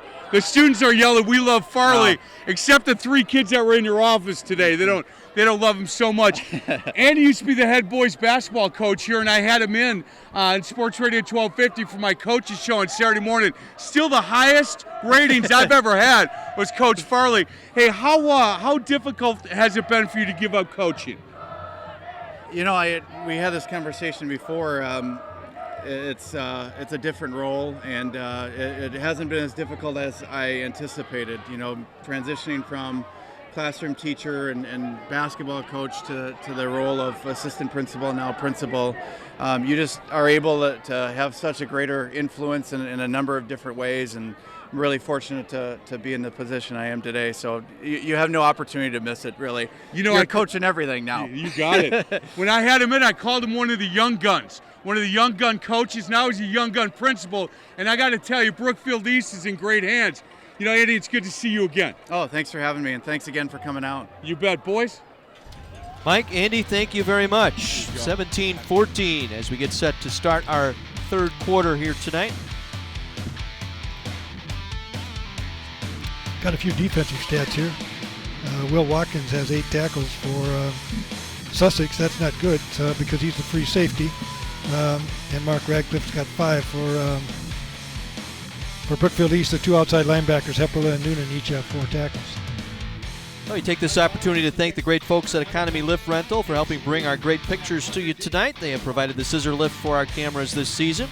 So for any aerial platform need, rental, sales, or service, call Mike and Sue at Economy Lift Rental or visit them online at economylifts.com. Their phone number, 262-650-1882. As our 3rd quarter underway. Jack Plunder on the return. Plunder takes it across the 25 out near the 30-yard line. Alec McShane able to bring him down. And our 3rd quarter, 2nd half underway here tonight in beautiful Brookfield. First Bank first down coming up for the Spartans. And thanks to our great sponsor for our first downs this year, First Bank Financial Center. First Bank Financial Center, one bank, one resource. Well, I believe East has now brought P.J. LeClaire in to play center and moved Romero back to left tackle. 3 receiver look to the left. And this is Santiago Lloyd Whoa, out nice. across the 40, out to the 44-yard line. 16 yards by the freshman Santiago Lloyd as we get another look. Will Watkins got his 9th tackle on that play right there, but that's right up the middle. And that's a really good start for East. They have the opportunity here to pull ahead. They had the ball at the end of the first half, start the second half with it. If they can go down to score here, then get 2 scores in a row without getting an answer from Hamilton. Santiago Lloyd, the freshman, in the backfield. 3 receivers again to the left as D'Amico will keep it. Has some running room across the 45, just shy of midfield. Pickup of about 5 by D'Amico, the quarterback. Noah Nagel, the inside linebacker on the stop. Yeah, real good movement on that play there. 2nd and 5 from the 49. From the Brookfield offensive line. So now on offense in the line, it's Wimero, Pulsifer, LeClaire, Leonowitz, and Caliendo. Sutton in motion to the far side. Santiago Lloyd breaks a tackle. Takes tacklers with them inside the 35, down to the 32-yard line. 17 yards and another First Bank first down. Ryan Warzon able to make the play. I talked about Drew Patterson getting yards after the contact. Well, the young freshman here had about 9 to 10 yards on that after contact there. Here you could get a good look at it, dragging a couple tacklers with him for the last 5 or 6. And he's cut, as they say in the business, Right, 5'10", 210 pounds. Yeah, Only yeah. a freshman. 4 years to watch him. That'll be a lot of fun. Sutton lined up in a slot to the right. Sheebley in a slot to the left. This time D'Amico around the right side. Taking tacklers with him down near the 20-yard line. Breaks out of it, and they'll say they'll mark his forward progress down. Oh, that was close. I don't know if that knee hit the ground or not, but if it was forward progress, stop. So we get another look coming right at you. Coming right at us here. That play is good for Brookfield. And again, this is a 165-pounder taking 3 guys. They call him a forward progress? Whoa. Whoa. I don't know about that one. Another huge rip here on this first drive by the Spartans. They've marched it down to the 21-yard line. Again, Sutton in motion to the near side. Santiago Lloyd spins his way inside the 20, down to the 18-yard line as we get into our purple zone for the first time in this second half. Brought down by Nagel. Nagel there in on the stop. It's the purple zone brought to you by Kaplan University. As we say, the red zone typically inside the opponent's 20-yard line. This year it's known as the purple zone, brought to you by Kaplan University, a different school of thought. Tommy Deal on the stop in that last play, but Santiago Lloyd showed some nice instincts in that rolling out of that tackle to get another yard or 2. D'Amico rolling out, flushed out of the pocket. He'll try and get out of bounds and takes the official out across the chains. I hope everybody's okay over there. Zach D'Amico with the carry. D'Amico pulled out of bounds as line judge got knocked around a little bit over there on that far sideline. Yeah, it happens real fast, and it's hard to get out of the way. There's a lot of riffraff over there on the sideline. You get tangled up in it. You know, Figueroa out there trying to contain him, but he just doesn't have the speed to do it. He did force him wide. Kelton Cochran finally got him out of bounds. Again, a reminder, Thursday Night Lights presented by Wendy's, available streaming live online. Log on to my24milwaukee.com. Click on the Thursday Night Lights link. You can also find complete game videos and photos from this season's games. That's on my24milwaukee.com. It's like they're measuring over there. I can't.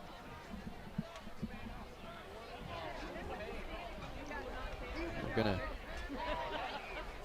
Sticks are right there, so they don't have very far to go. So Evidently he's short because they didn't. They just sent the ball back in to have it placed in. It was short of the first down.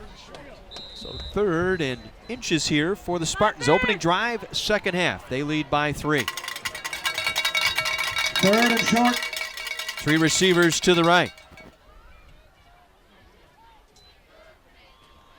And D'Amico will keep it. D'Amico around the left side to the 10, to the 5. Touchdown, Brookfield East.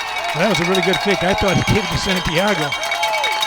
And he ended up following Santiago back to the left. That was a nice well-conceived play, and that was really run well. You can Watch see him. Santiago cuts back, and he breaks that first tackle, and then gets into the end zone. We talk about decision making. Boy, at the last second, took it right out of the belly of the freshman. Well, he's got great composure. To do that that is not easy to do, and you can see he doesn't get flustered. He just hangs on to it, and that pays off. Connor Allen with the extra point. 10-point Brookfield East lead. An impressive drive to start this second half as we take another look at the touchdown. There it is right here. I didn't see who won the toss to start the game. I assume that Brookfield East did, and they chose to defer. And this is why you defer. You have a chance to get the ball twice in a row at the end of the first half and to start the second half. And if you take advantage of that like they now have gone from down by 4 to up by 10 with two touchdowns in a row. Special thanks tonight to Montaluna Pizzeria for providing awesome D'Amico is authentic 5th wood-fired touchdown pizza rushing of the year. Montaluna is located in the Stonewood Village Center at 177th Get a look at and Capitol. Tom Schwittel on that Brookfield East sideline. 7 plays, 71 yards. Montaluna invites you to join the And many now parents D'Amico and tonight, players 111 who yards celebrate and a absolute touchdown. joy of the game. Go Spartans! Well, you see Tom Swittle. I think this is his 4th or 5th year here. He's a former player of mine. Played back, was an offensive and defensive tackle for Marquette High School back in the mid-'70s. He's a very good player. He's been at Dominican and Wauwatosa East and Brookfield East. This is the first school where he's really had some talent to work with, and he's shown that he can really do a great job as a coach.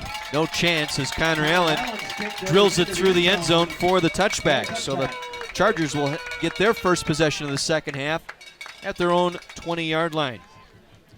Just one other thing about Tom Swittle. He just came off being the president of the State Coaches Association, just handed that off to Frank Matrice down at Kenosha-Tremper. But that shows how dedicated he is to the game and what he wants to give back to the game that's been really good to him. Well, the Chargers now down 10. They'll go back to Patterson, and he's stuffed in the middle. Nothing there, maybe a yard. But the Spartan defense ready up front. Boy, that's one thing tonight they have done on first down. They've really Other made than the that effort one to take drive, away. that one drive where he got away a little bit, and towards the end of the drive. Otherwise, they really have contained him very well. Evan Kiekhofer in on the stop, the 6'4 senior defensive tackle. 2nd and 9 from the 21. Shaborski, Kiekhofer, Bielfuss, and Durney up front. That front four for the Spartans Counter. as they run the That's reverse a here problem. near side with room. Alec McShane. Alec McShane with the carry. That was a little fake to the fullback to Patterson and give to the wingback coming back in motion. They've got around the corner a couple times in that play. Get that guard out in front of him there. Mike Fried out there to lead the blocking. 1st and 10 from the Big 40. run by McShane out across the 40-yard line. Sets up the Chargers here as they try and respond. Double wing. And they'll give it to Webb. The left wing coming around, and he is stopped. Got a yard, and that's about it. Isaiah Webb, just his third carry tonight. Brought down by Hepperla. He's back in that ball game after sustaining that hyperextended elbow in the first half. And obviously he's not being careful. Yeah, not being careful there, but that was Webb, not Patterson. I think he was told to be careful trying to bring Patterson down. Yeah, it's like telling somebody to go out and play in traffic, but don't get hit by a car. I'll run the option. Barnes on the late pitch to McShane out to midfield. McShane's had a good night. He's had some good catches, and he's also run the ball well. Cal Durney brought him down. Durney and Copeland have ganged up on this play. Shane, who is lined up as a wide receiver, a split end on that right side, coming all the way around to take it to midfield. Well, a suspended lawyer is forced to enroll in a community college with a wacky staff and student body. Don't miss community weeknights at 9 and 9:30. That starts this Monday right here on My 24. Moving the pile into Spartan territory down to the 48-yard line. Barnes with the keeper. Barnes just to get that first down. Got the first down. Peter Ditter, reserve defensive tackle, in on the stop for Brookfield East. Another first down. Well, it looks like Hamilton's playing some inspired football here too. They want to answer one of those 2 touchdowns if they can right here. Barnes in under center. Has Patterson in the backfield. We'll give it to the wingman coming around. That is Tyler Davis. Tyler Davis, his first carry tonight. Taking around the right side. Was lined up as a left wing. Childs and Karstens able to bring him down. There's a little counter play off the right side.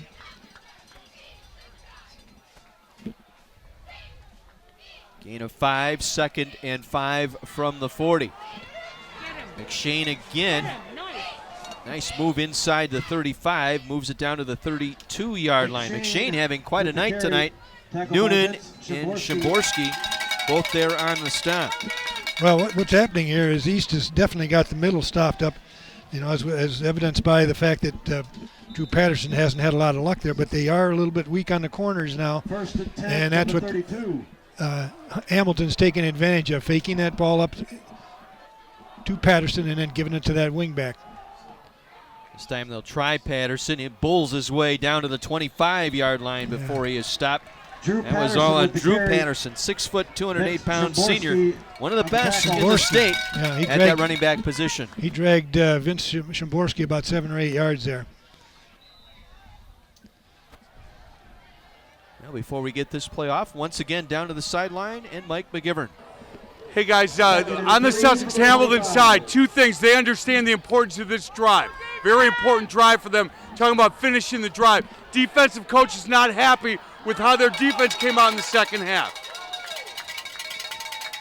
Big drive here, as you say, Mike, and nearly coughing it up that time was McShane. As he was coming down, lost control of that football, but fell on top of it. Durney made the tackle, may have poked that one out. Well, 3rd and short again.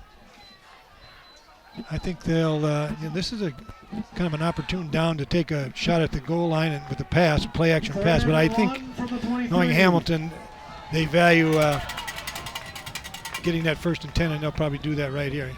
Barnes, second effort, maybe. I don't know. They didn't get a lot of movement there. That'll be interesting to see where they mark that.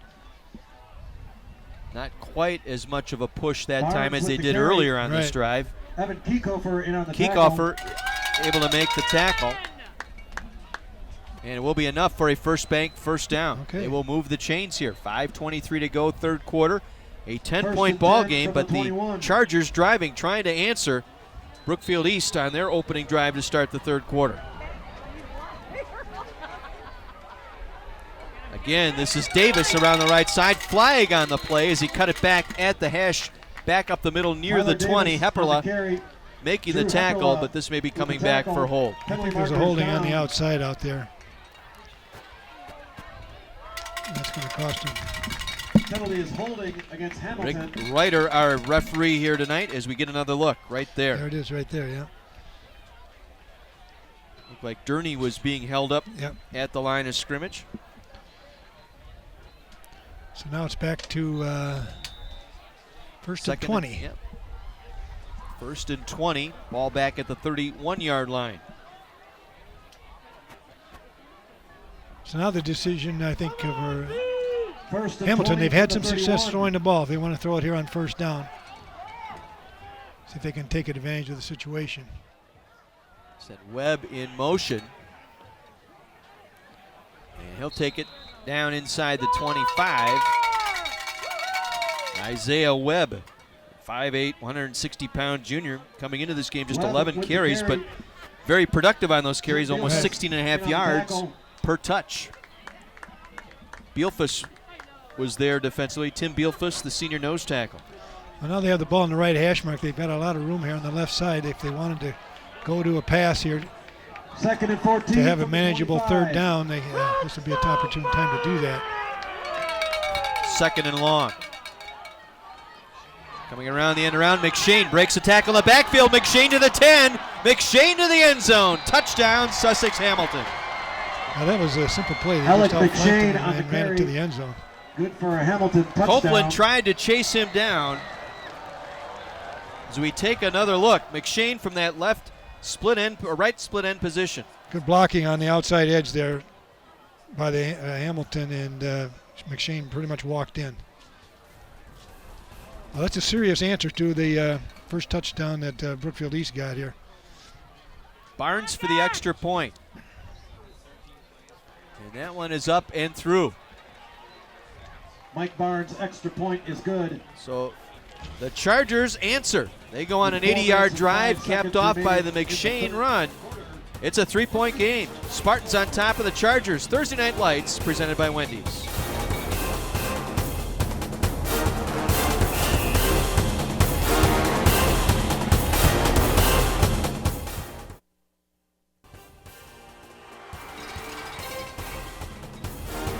Once again, a 3-point ball game. McShane on the long touchdown run, capping off that 80-yard drive.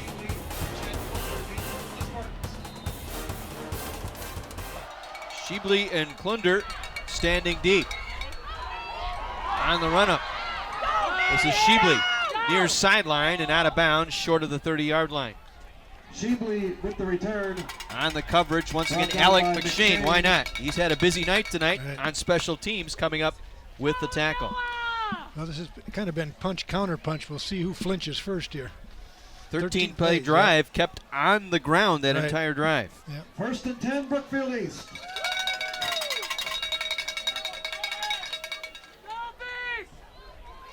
So D'Amico will lead them back out. Ball just shy of the 29-yard line. Quite the battle tonight here in Brookfield.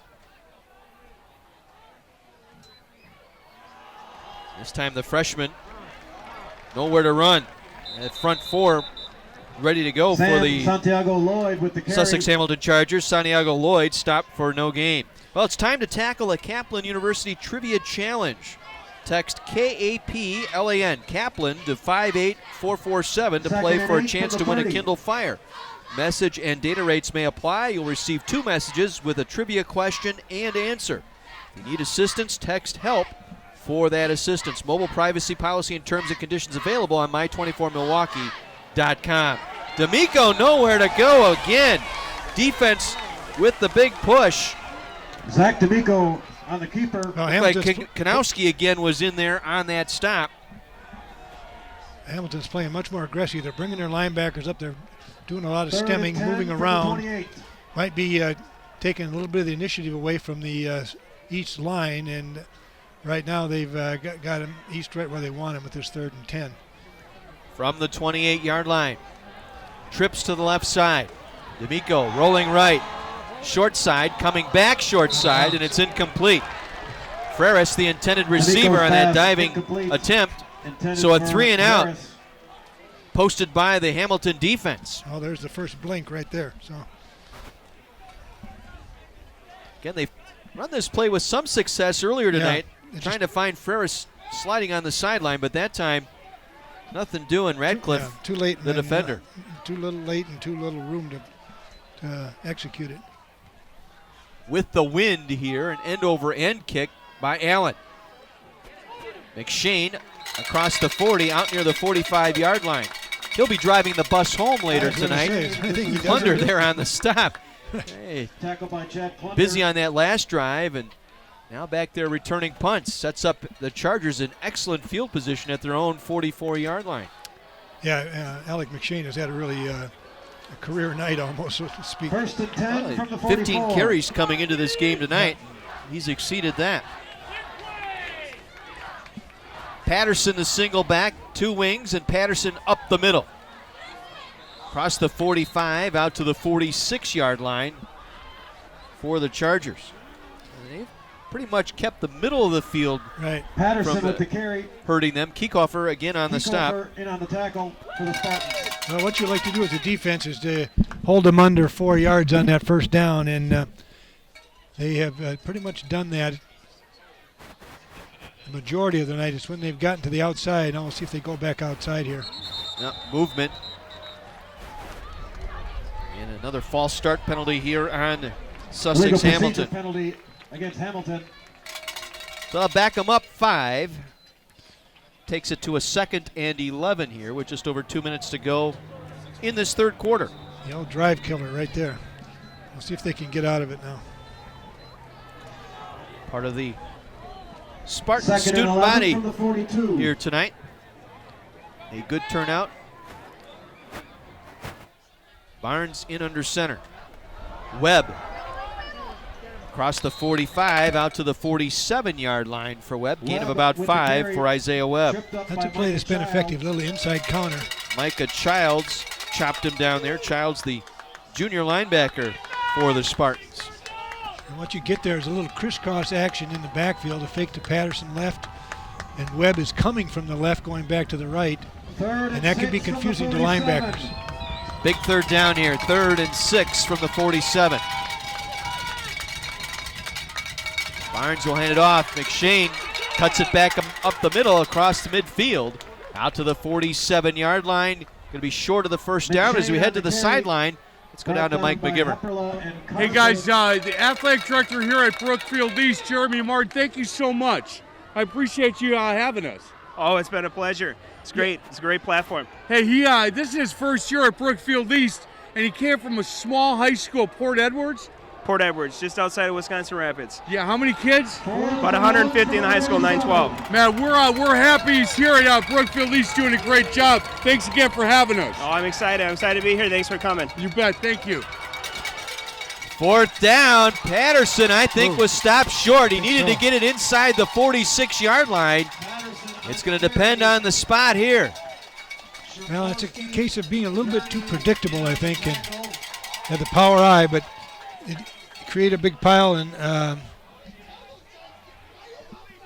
they're going to give him forward progress. Wow, that is a healthy spot there.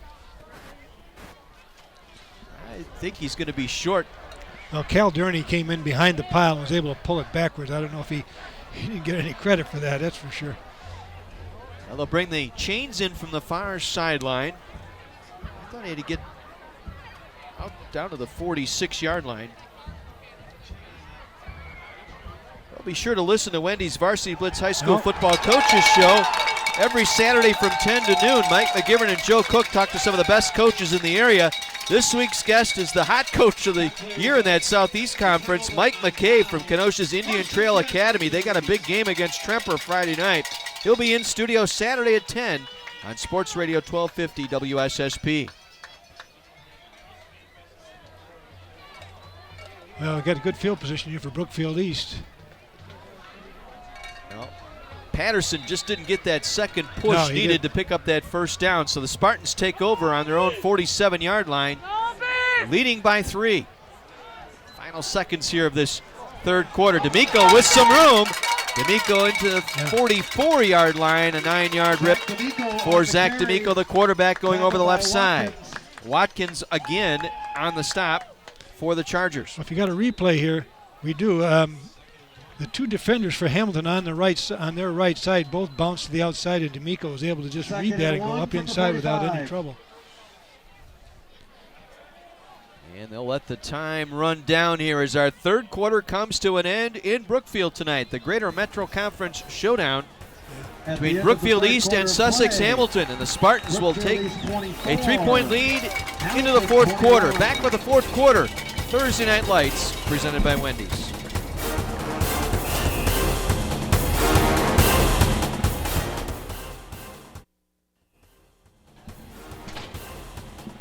Three-point ball game.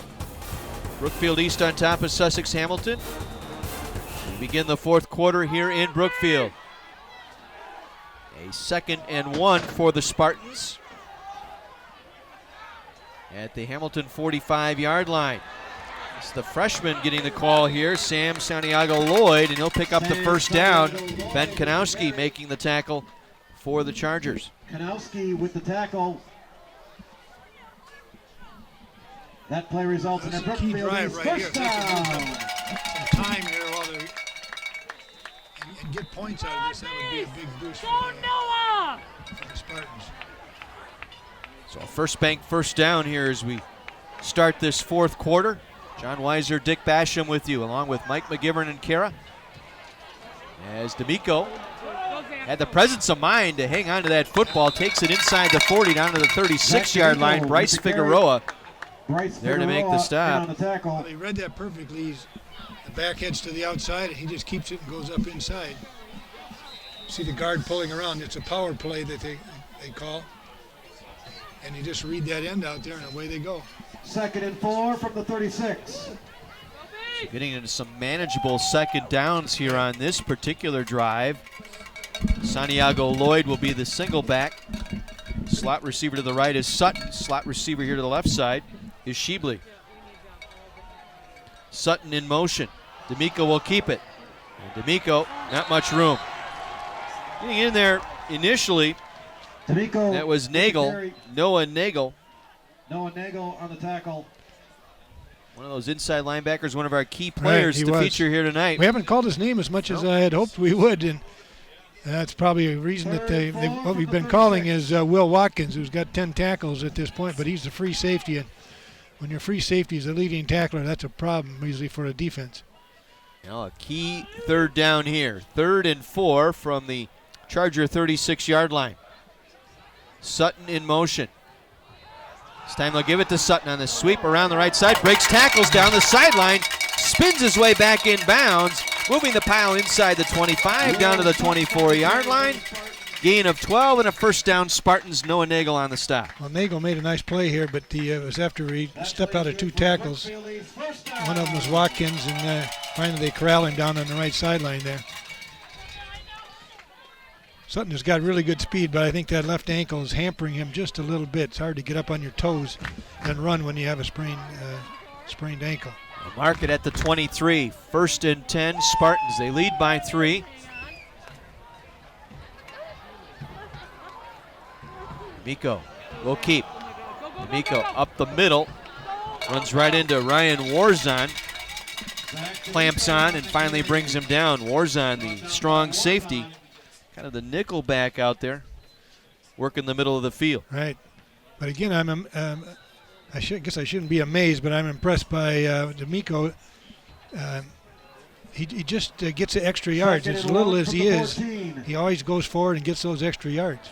Purple Zone once again, brought to you by Kaplan University, a different school of thought. 2nd and 1. This time Santiago Lloyd into the end zone. Touchdown, Brookfield East.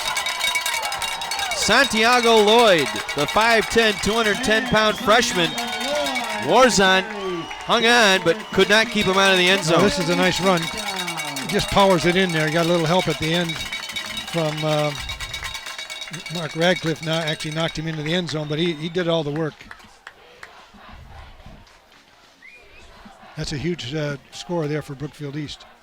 Back and forth like a heavyweight fight here tonight. Connor Allen drills the extra point. Well, 31-21. Yeah.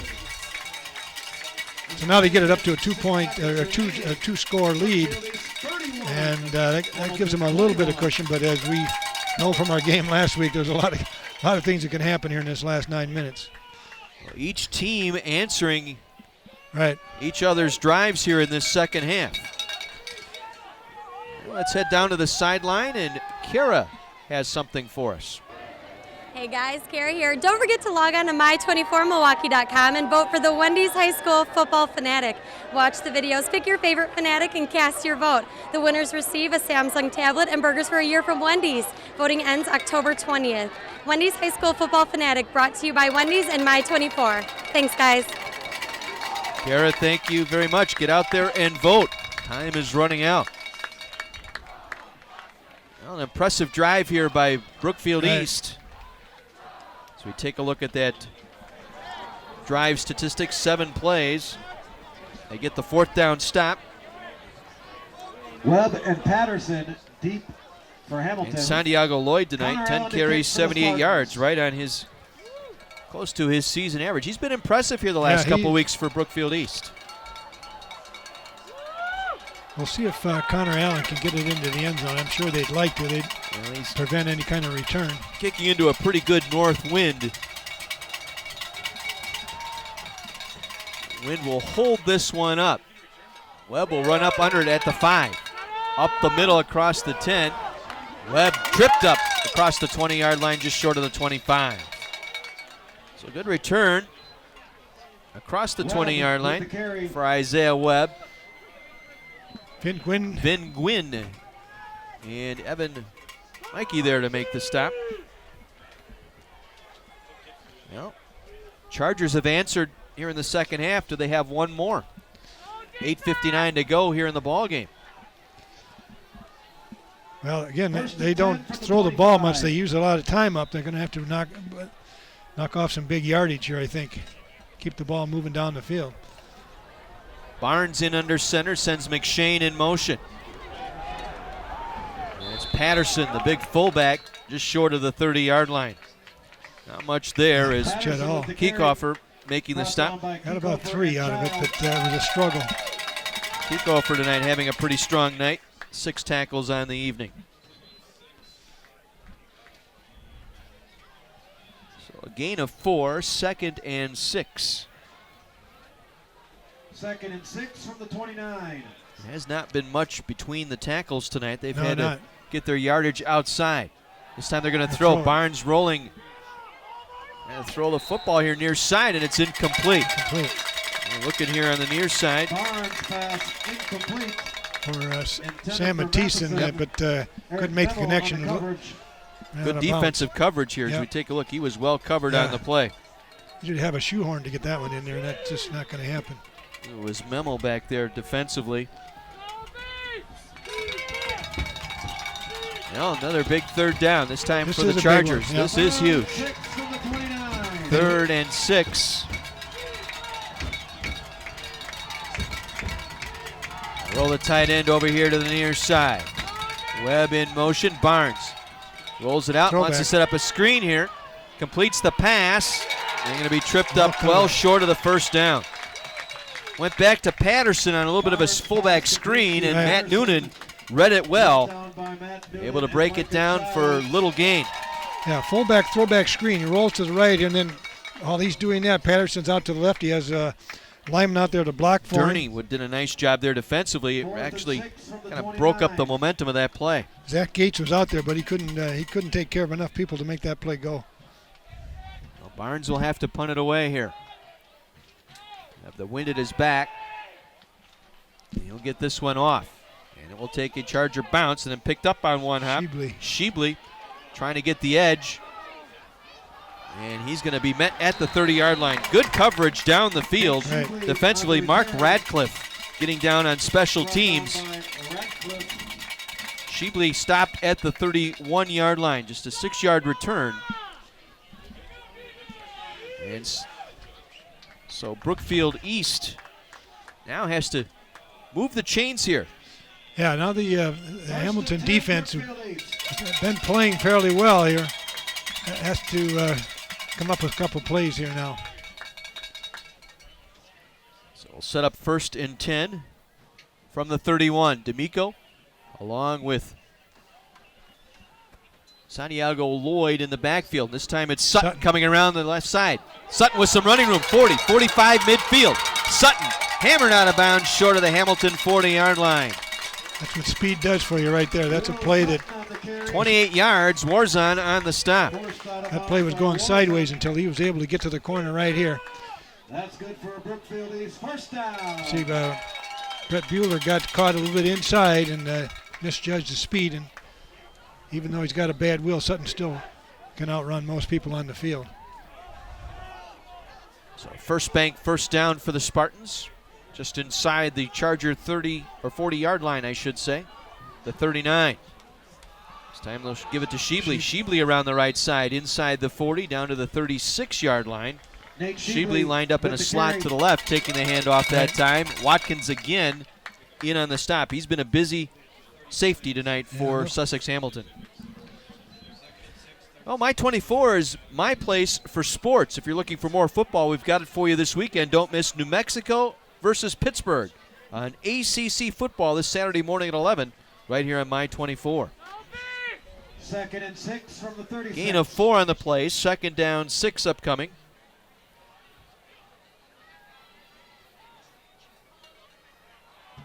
This time Santiago Lloyd Pulls his way forward across the right side, down near the 30-yard line.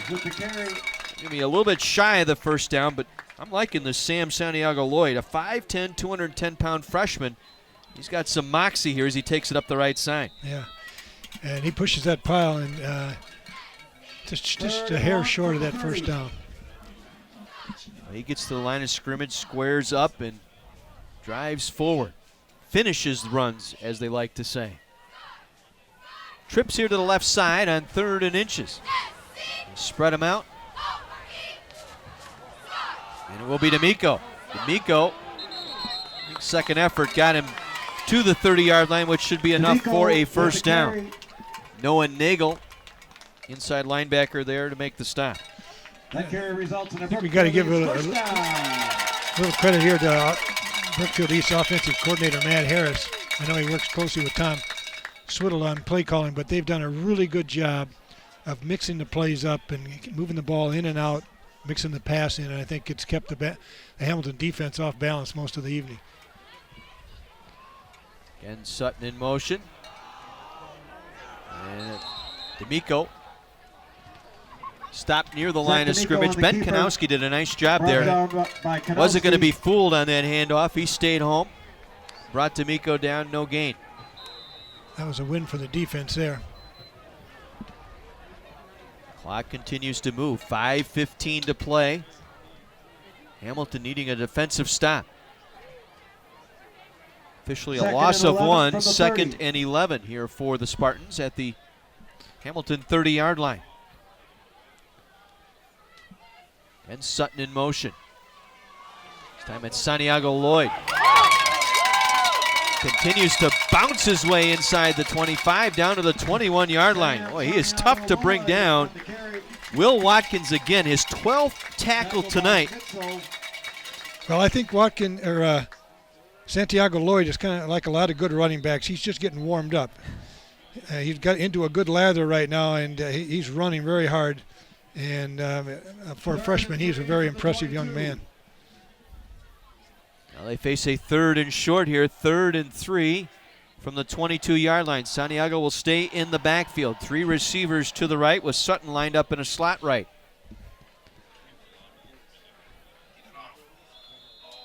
And somebody must have moved. Delay, the late flag. The back judge searching for that penalty flag. He was counting it down, and penalty delay of it'll game. be a delay of game here against Brookfield East. Well, I thought he was still counting when he blew the whistle, but I guess I didn't see what I thought I saw. You know, Santiago Lloyd, I came to practice, Brookfield East practice on Monday, and he was not even on the roster yet, and they didn't know what number he was going to be. That wasn't determined until Wednesday, so he has not played. This is the first time he's played varsity football tonight, and I think he just won himself a job for the next 4 years probably. Well, 3rd and 8 now for the Spartans. D'Amico on the roll. Now cuts it upfield. D'Amico breaks a tackle. D'Amico close to that 20-yard line. Got driven back there. Not sure forward progress got him the first down, but it's going to be close. Credit D'Amico with that good athleticism, able to break that first tackle wide here on the right side. I mentioned at halftime that Hamilton needed to change their coverage on this particular this flood pattern, and they've been throwing it to Will Sutton all night long. Well, they changed their coverage, and Sutton was well covered, and D'Amico couldn't find anybody who was open. Ben Kanowski had a chance to take him down at the line of scrimmage, but D'Amico was able to break free. It'll bring 4th and 1 here from the 21. D'Amico to his left, wants to throw to Sutton, dropped it, incomplete. He was open, hit the receiver where you're not supposed to, right in the hands, right, Coach? Well, it's a little bit outside and low, you know. I'd probably call it a ball. But I'll tell you what was good was a very good block by the young freshman running back. He also got a good block on the end to give Zach D'Amico a chance to throw the ball. 3:20 to go. We'll take our break. 31-21 Brookfield East.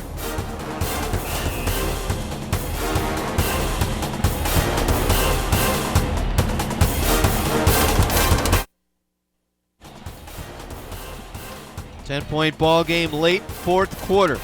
Hamilton taking over on downs at their own 21-yard line on the incomplete pass. And they've got to get 2 scores here in the next 3:20. Yeah, they're not going to be able to run it down the field. They're going to have to put the ball in the air a little bit. And they've had success doing that tonight. Barnes in under center. Has time. Downfield, man out there, and it's incomplete. Looking for Warzon, the split end on that far sideline. Defended by Copeland. Zach Copeland with the coverage. He had a step. They tried to hit a home run there.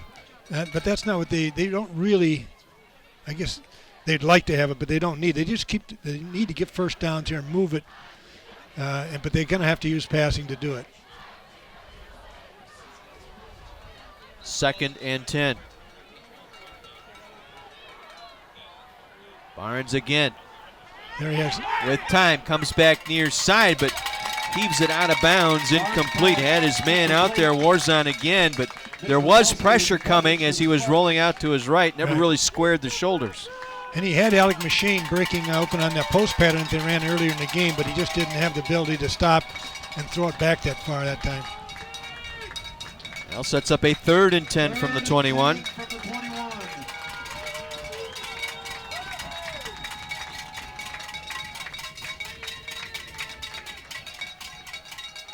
Now pressure, gets it off. No. Up for grabs, incomplete. McShane, the nearest target here on the near side, but he was well covered. Well, East knows what they have to do, and that was Alex McGuire back there.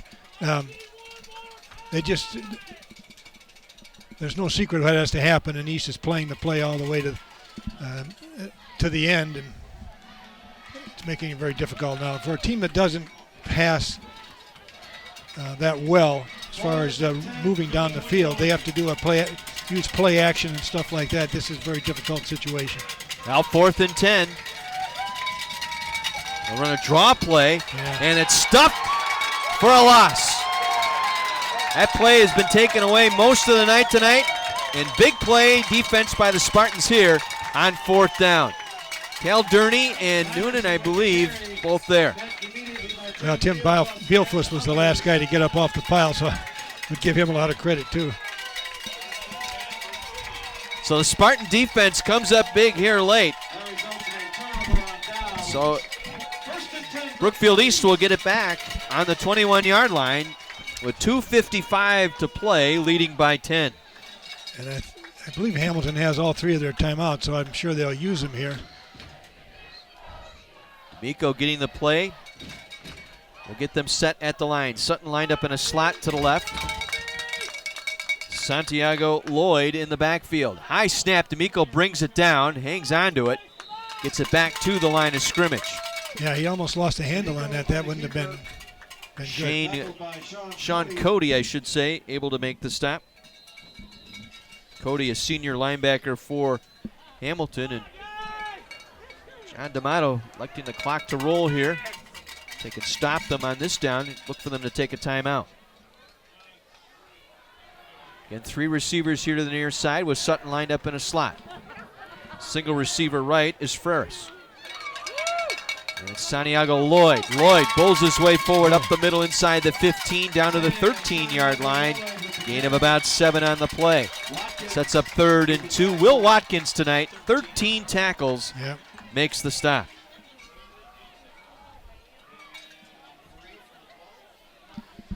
Impressive young man, and Santiago Lloyd. He's really, I think, the difference in the game tonight. Brookfield East didn't have a running game last week against Marquette when they lost the game in the second half. Tonight they have a running game, and that makes the passing game a lot more effective, and it also makes Zach D'Amico more effective because they have 2 people that they have to key on.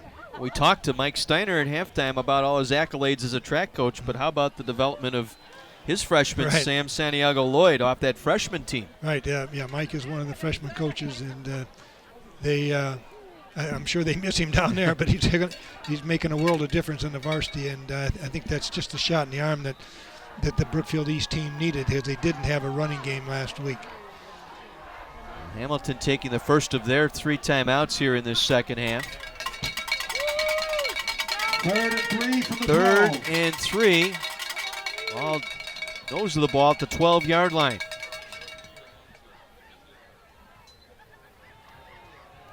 And it's D'Amico around the right side. D'Amico inside the 5.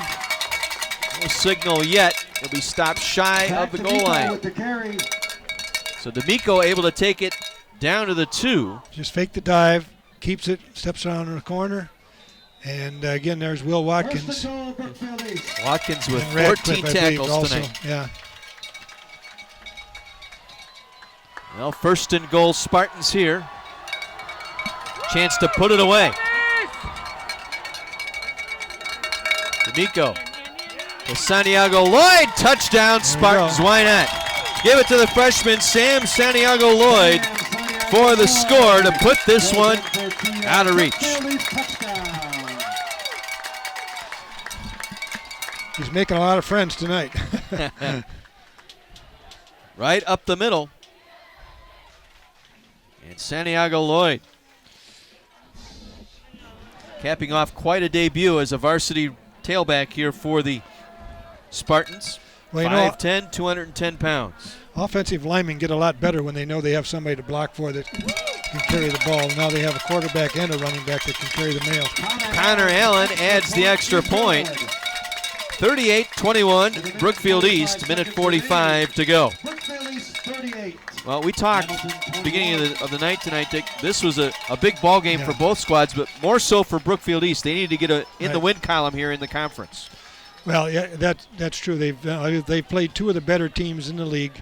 I think they have a big game next week with Brookfield Central. It's rivalry week in the Metro Conference. So each team plays its natural rival. And for Hamilton will be playing Menominee Falls next week, who's one of the top teams. So Santiago's 14 carries, 100 yards, 2 TDs. That's a pretty good night for a freshman.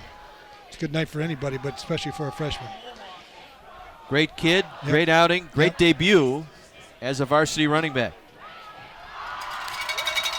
As the Spartan faithful getting set to celebrate here tonight.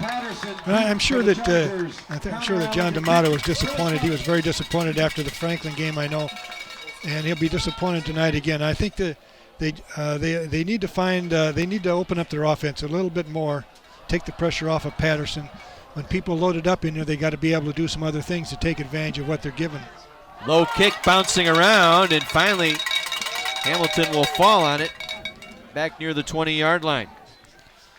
Connor Allen's kick. Coming up with the Alex Marks finally falling on it. Well, 2 timeouts, minute 42, but you're down 17 here, so you it's a really got to work. 3-score situation now. You need a miracle or two.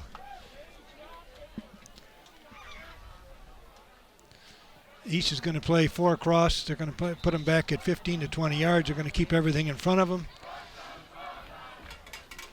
Hustle to the ball, make open field tackles. McShane lined up in a slot here to the near side as Barnes rolling right. Protection breaks down, has to throw that one away. Got flushed out of the pocket there. Well, that's another part. They don't have a drop back passing game, I don't believe. And so when you roll out, you immediately cut the field down that needs to be defended. Kiekhofer on the chase out that time of Barnes. Well, and they had McShane for a while here tonight, and I thought maybe that was going to be their ticket, but just as quickly as that developed, it got shut down here by the Brookfield Spartan defense here. Barnes over the middle, completes. To the tight end, Glendenning, I think. No, that's Warzon out across the 35 to the 36-yard line. Gain of 14 and a first down. Micah Childs brings him down. Well, that was a drop back pass there, so I'll backtrack on that a little, what I just said before this, but they need to keep the quarterback in the middle of the field to make Brookfield East defend the whole field. Play action passes now aren't going to do it for you because they're not afraid of the run. 1st and 10 from the 37. Ball at the 37-yard line. A first down here for the Sussex Hamilton Chargers. Barnes wants to come back, bubble screen. With the reception, Whittle. Chris Whittle, his first catch tonight, out across midfield to the 49-yard line. Gain of 15 and a first down. Micah Childs and Mikulski both there. I think this is some of the pass plays you're seeing here need to be used a little bit more earlier in the game to take the pressure off of Drew Patterson. I think they need to throw Patterson the ball a little bit also because he's a very good runner in the open field. Try and dump it out here near side. Incomplete, looking for Warzon. Incomplete, intended for Warzon. Mitch Mikulski with the coverage. Mikulski was out there defensively for the Spartans. Clock stopped, 48 seconds to play. So each team staring at a 1-1 record going into rivalry week next week. So basically what both teams have to do is win out in order to find a way to tie for the conference championship. They also have, all they have to do is to get into the playoffs is win 4 games, but that isn't going to be as easy as it looks either. Barnes back over the middle. It's caught. Whittle going to get out of bounds at the 43-yard line. 5-yard pickup. Sets up third and about 5. Mikulski out there defensively. Just little dump routes over the middle. Receiver coming across. Brookfield East is dropping deep and giving lots of room. They can afford to give them these passes. Warzon back in. Whittle will come out at that split end position. 3rd and 5 from the 43.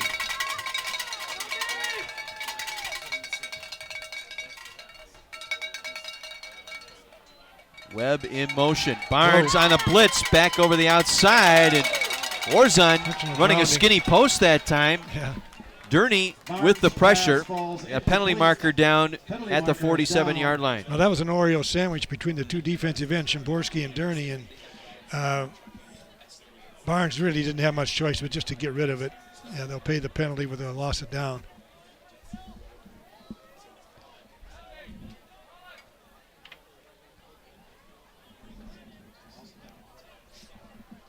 They'll call it intentional grounding. Be a loss of down, so it'll bring up 4th down. Against Hamilton.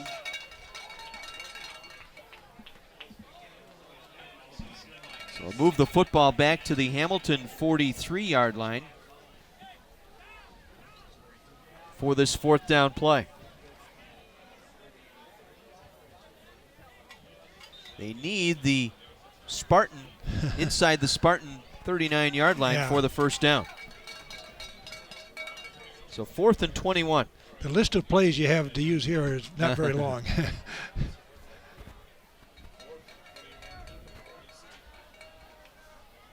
Woodall back in now at a split end. He'll line up to the far side.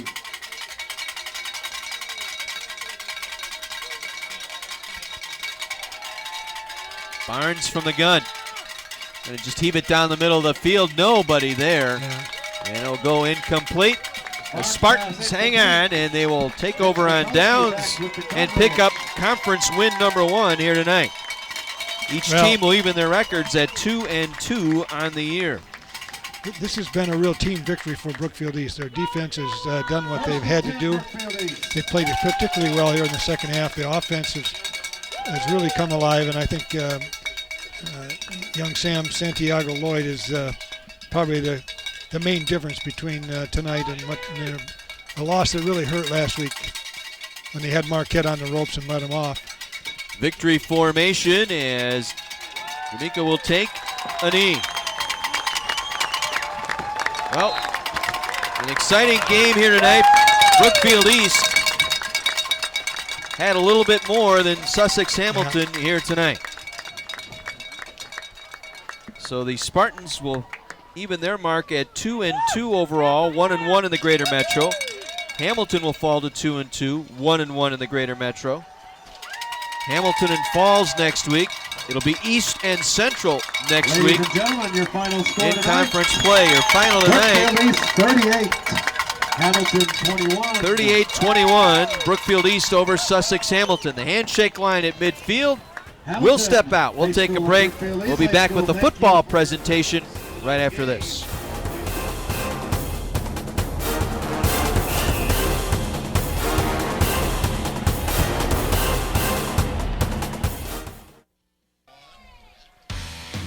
Brookfield East gets into the victory column in the Metro Conference here tonight with a 38-21 win at home over the Sussex Hamilton Chargers. A little too much. They were able to stopped the inside run of Sussex Hamilton here tonight and put together some offense led by a freshman running back here tonight, Sam Santiago Lloyd, putting the exclamation on this victory with a late touchdown here in the final minute to provide the final margin, 38-21. Big win for Brookfield East, as we said, even in their conference mark at 1-1 on the year. Sussex Hamilton falling to 1-1 in Greater Metro Conference play as well. Each team 2-2 overall. We're all set to go downstairs. Mike McGivern and the winning team and the presentation of our football here tonight. Hey guys, here with Tom Swiddle, head coach here at Brookfield East. Coach, that's a big win for your boys. Got to feel really proud about how they hung in, came out the second half, and played really well. Absolutely. It was a complete reversal from last week's second half, so it's great to see they earned it tonight. Yeah, they really did. Terry Gaughan is general manager from I-24, going to present you and your team with a ball. Great win, boys.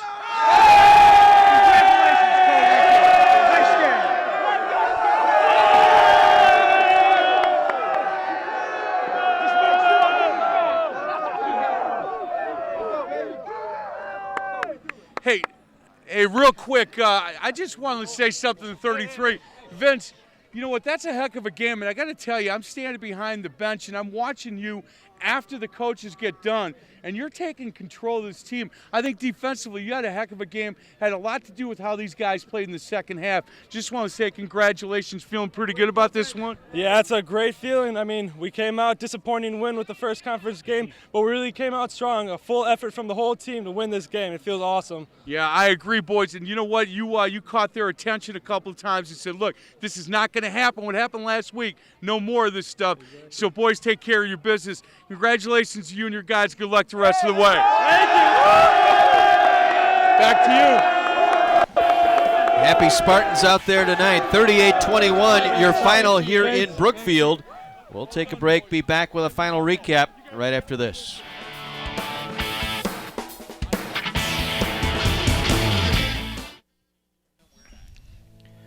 Brookfield East a winner 38-21 tonight here at Brookfield East High School. A big win for the Spartans as they get to 1-1 in conference play.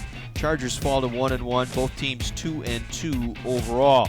Time now to take a look at our players of the game. And we'll start first for Sussex Hamilton. Well, Alec McShane is our player of the game, number 13, wide receiver. Covered kicks, returned a kick. He really had a great night here. You see him on a sweep around the left side, cuts back to the middle. 114 yards rushing, 1 TD, 77 yards reception for a TD. Here's an option play, he gets the pitch. This is a throwback pass, I believe, to McShane right here.